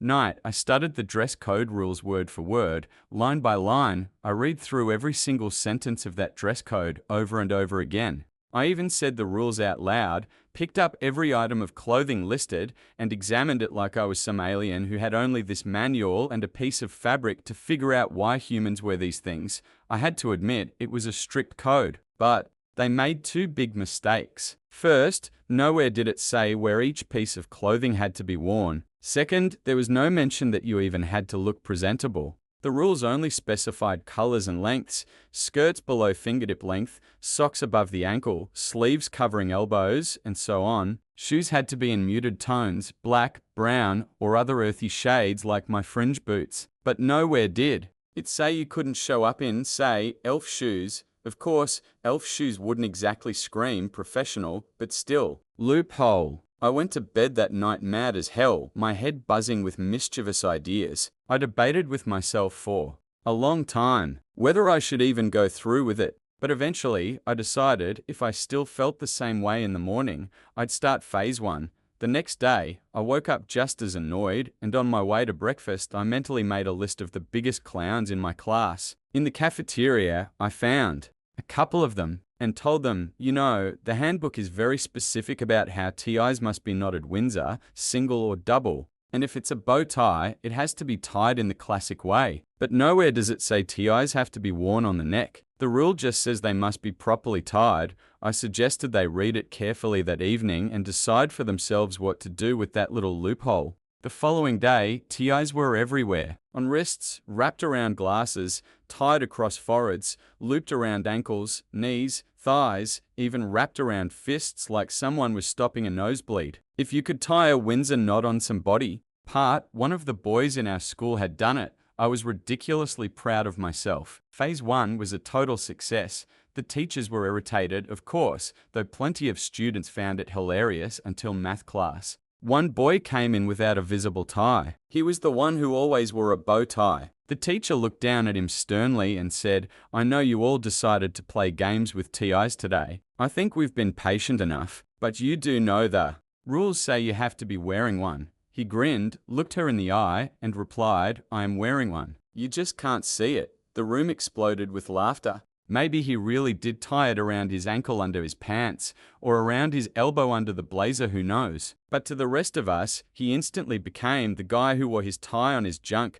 By the end of the day, I was considered the legend who had found a loophole, and he was the legend who took it to, well, the most infamous possible place. The very next morning, the school email newsletter had an announcement. The rules had been updated. TIs must now be worn on the neck only. Fun times were officially over, but phase 2. Oh, that was the real challenge. I'd been eyeing the most ridiculous pair of boots I had ever seen at the mall. They were silver with holographic rainbow circles all over, had a 5 centimeters platform, a chunky 10 centimeters heel, and lace-up fronts that came just above the ankle. Utterly outrageous. I knew there was no way I could get away with wearing them to class but for city dress. I wanted them so badly. After 9 years of uniforms, I was finally starting to enjoy fashion. I'd been saving money for months and would sneak into that store whenever I could, just to look at them. For a while, I tried to convince myself they were too expensive. But once they banned my favorite suede fringe boots, my desire for those wild rainbow boots only grew stronger. Eventually, I scraped together enough money. It felt like fate. That weekend, I practically skipped to the mall, grinning from ear to ear only to find they were sold out in my size. I nearly burst into tears. But then, right next to them, I saw the same design in black patent leather. Until that moment, I dismissed the black pair as boring, especially compared to the silver ones. But here's the thing, our dress code had an entire paragraph about patent leather shoes. They were allowed, but only if worn with pants. Why? Because of that absurd old belief that shiny shoes could reflect a girl's underwear if she wore a skirt. So my rainbow boots, absolutely banned. But they're black patent leather sisters with silver accents? Perfectly legal. Silver detailing was allowed since shoelace eyelets could be made of metal. And the 5 centimeters platform and 10 centimeters heel? Also, fine. There wasn't even a height restriction for heels in the dress code. I guess the school assumed no high school girl would willingly spend an entire day in stilettos, and unlike the shiny rainbow boots, their black patent leather version looked less like party footwear and more like ankle boots I would wear. Funny thing is, I never would have even glanced at those black boots if it weren't for my newly discovered obsession with the dress code. The outfit started with these bright orange polyester pants, covered in tiny grey-green amorphous specks, something that vaguely resembled a microscopic giraffe print. The green was barely visible. From a distance, it just looked like some random texture over the orange. The clash between the two colors was so aggressive that the pattern literally seemed to vibrate, making you dizzy and even a little nauseous if you stared too long. By sheer luck, I'd also managed to grab an orange terry sweater in exactly the same shade. The result? From the waist up, I looked like a rejected Sesame Street character, while from the waist down, I resembled a disco-era misfit. Did I mention the pants were slightly flared? So on Monday, I walked into class looking like someone who'd been thrown off the set of Saturday Night Fever. My new platform boots had these heavy wooden heels that clomped so loudly they echoed through the entire building. Suddenly, I was towering a good 10 centimeters over everyone else, more noticeable in the hallways, and even rivaling some teachers in terms of sheer presence. I caught a few of them throwing sideways glances at my boots, and I started keeping mental notes on which staff members apparently had it out for my suede knee-highs. It was obvious who found my appearance ridiculous, but I didn't stop there. It turned into a personal mission to curate the most hideous outfits my imagination could come up with. I didn't care how I looked anymore, I just wanted to make sure every piece still technically complied with the dress code. Even the teachers admitted my boots met the written requirements. They just didn't like them. I'd put effort into following their rules, and suddenly it wasn't good enough simply because my choices weren't to their taste. So fine. If they didn't like my boots, I'd wear ugly boots every single day, forcing them to stare at outfits that nobody in their right mind would find appealing. And what could they do? Tell me daily that my clothes were wrong while failing to explain how. By their own admission, nothing I wore actually broke the rules. And I wasn't about to start breaking them. That's not my style.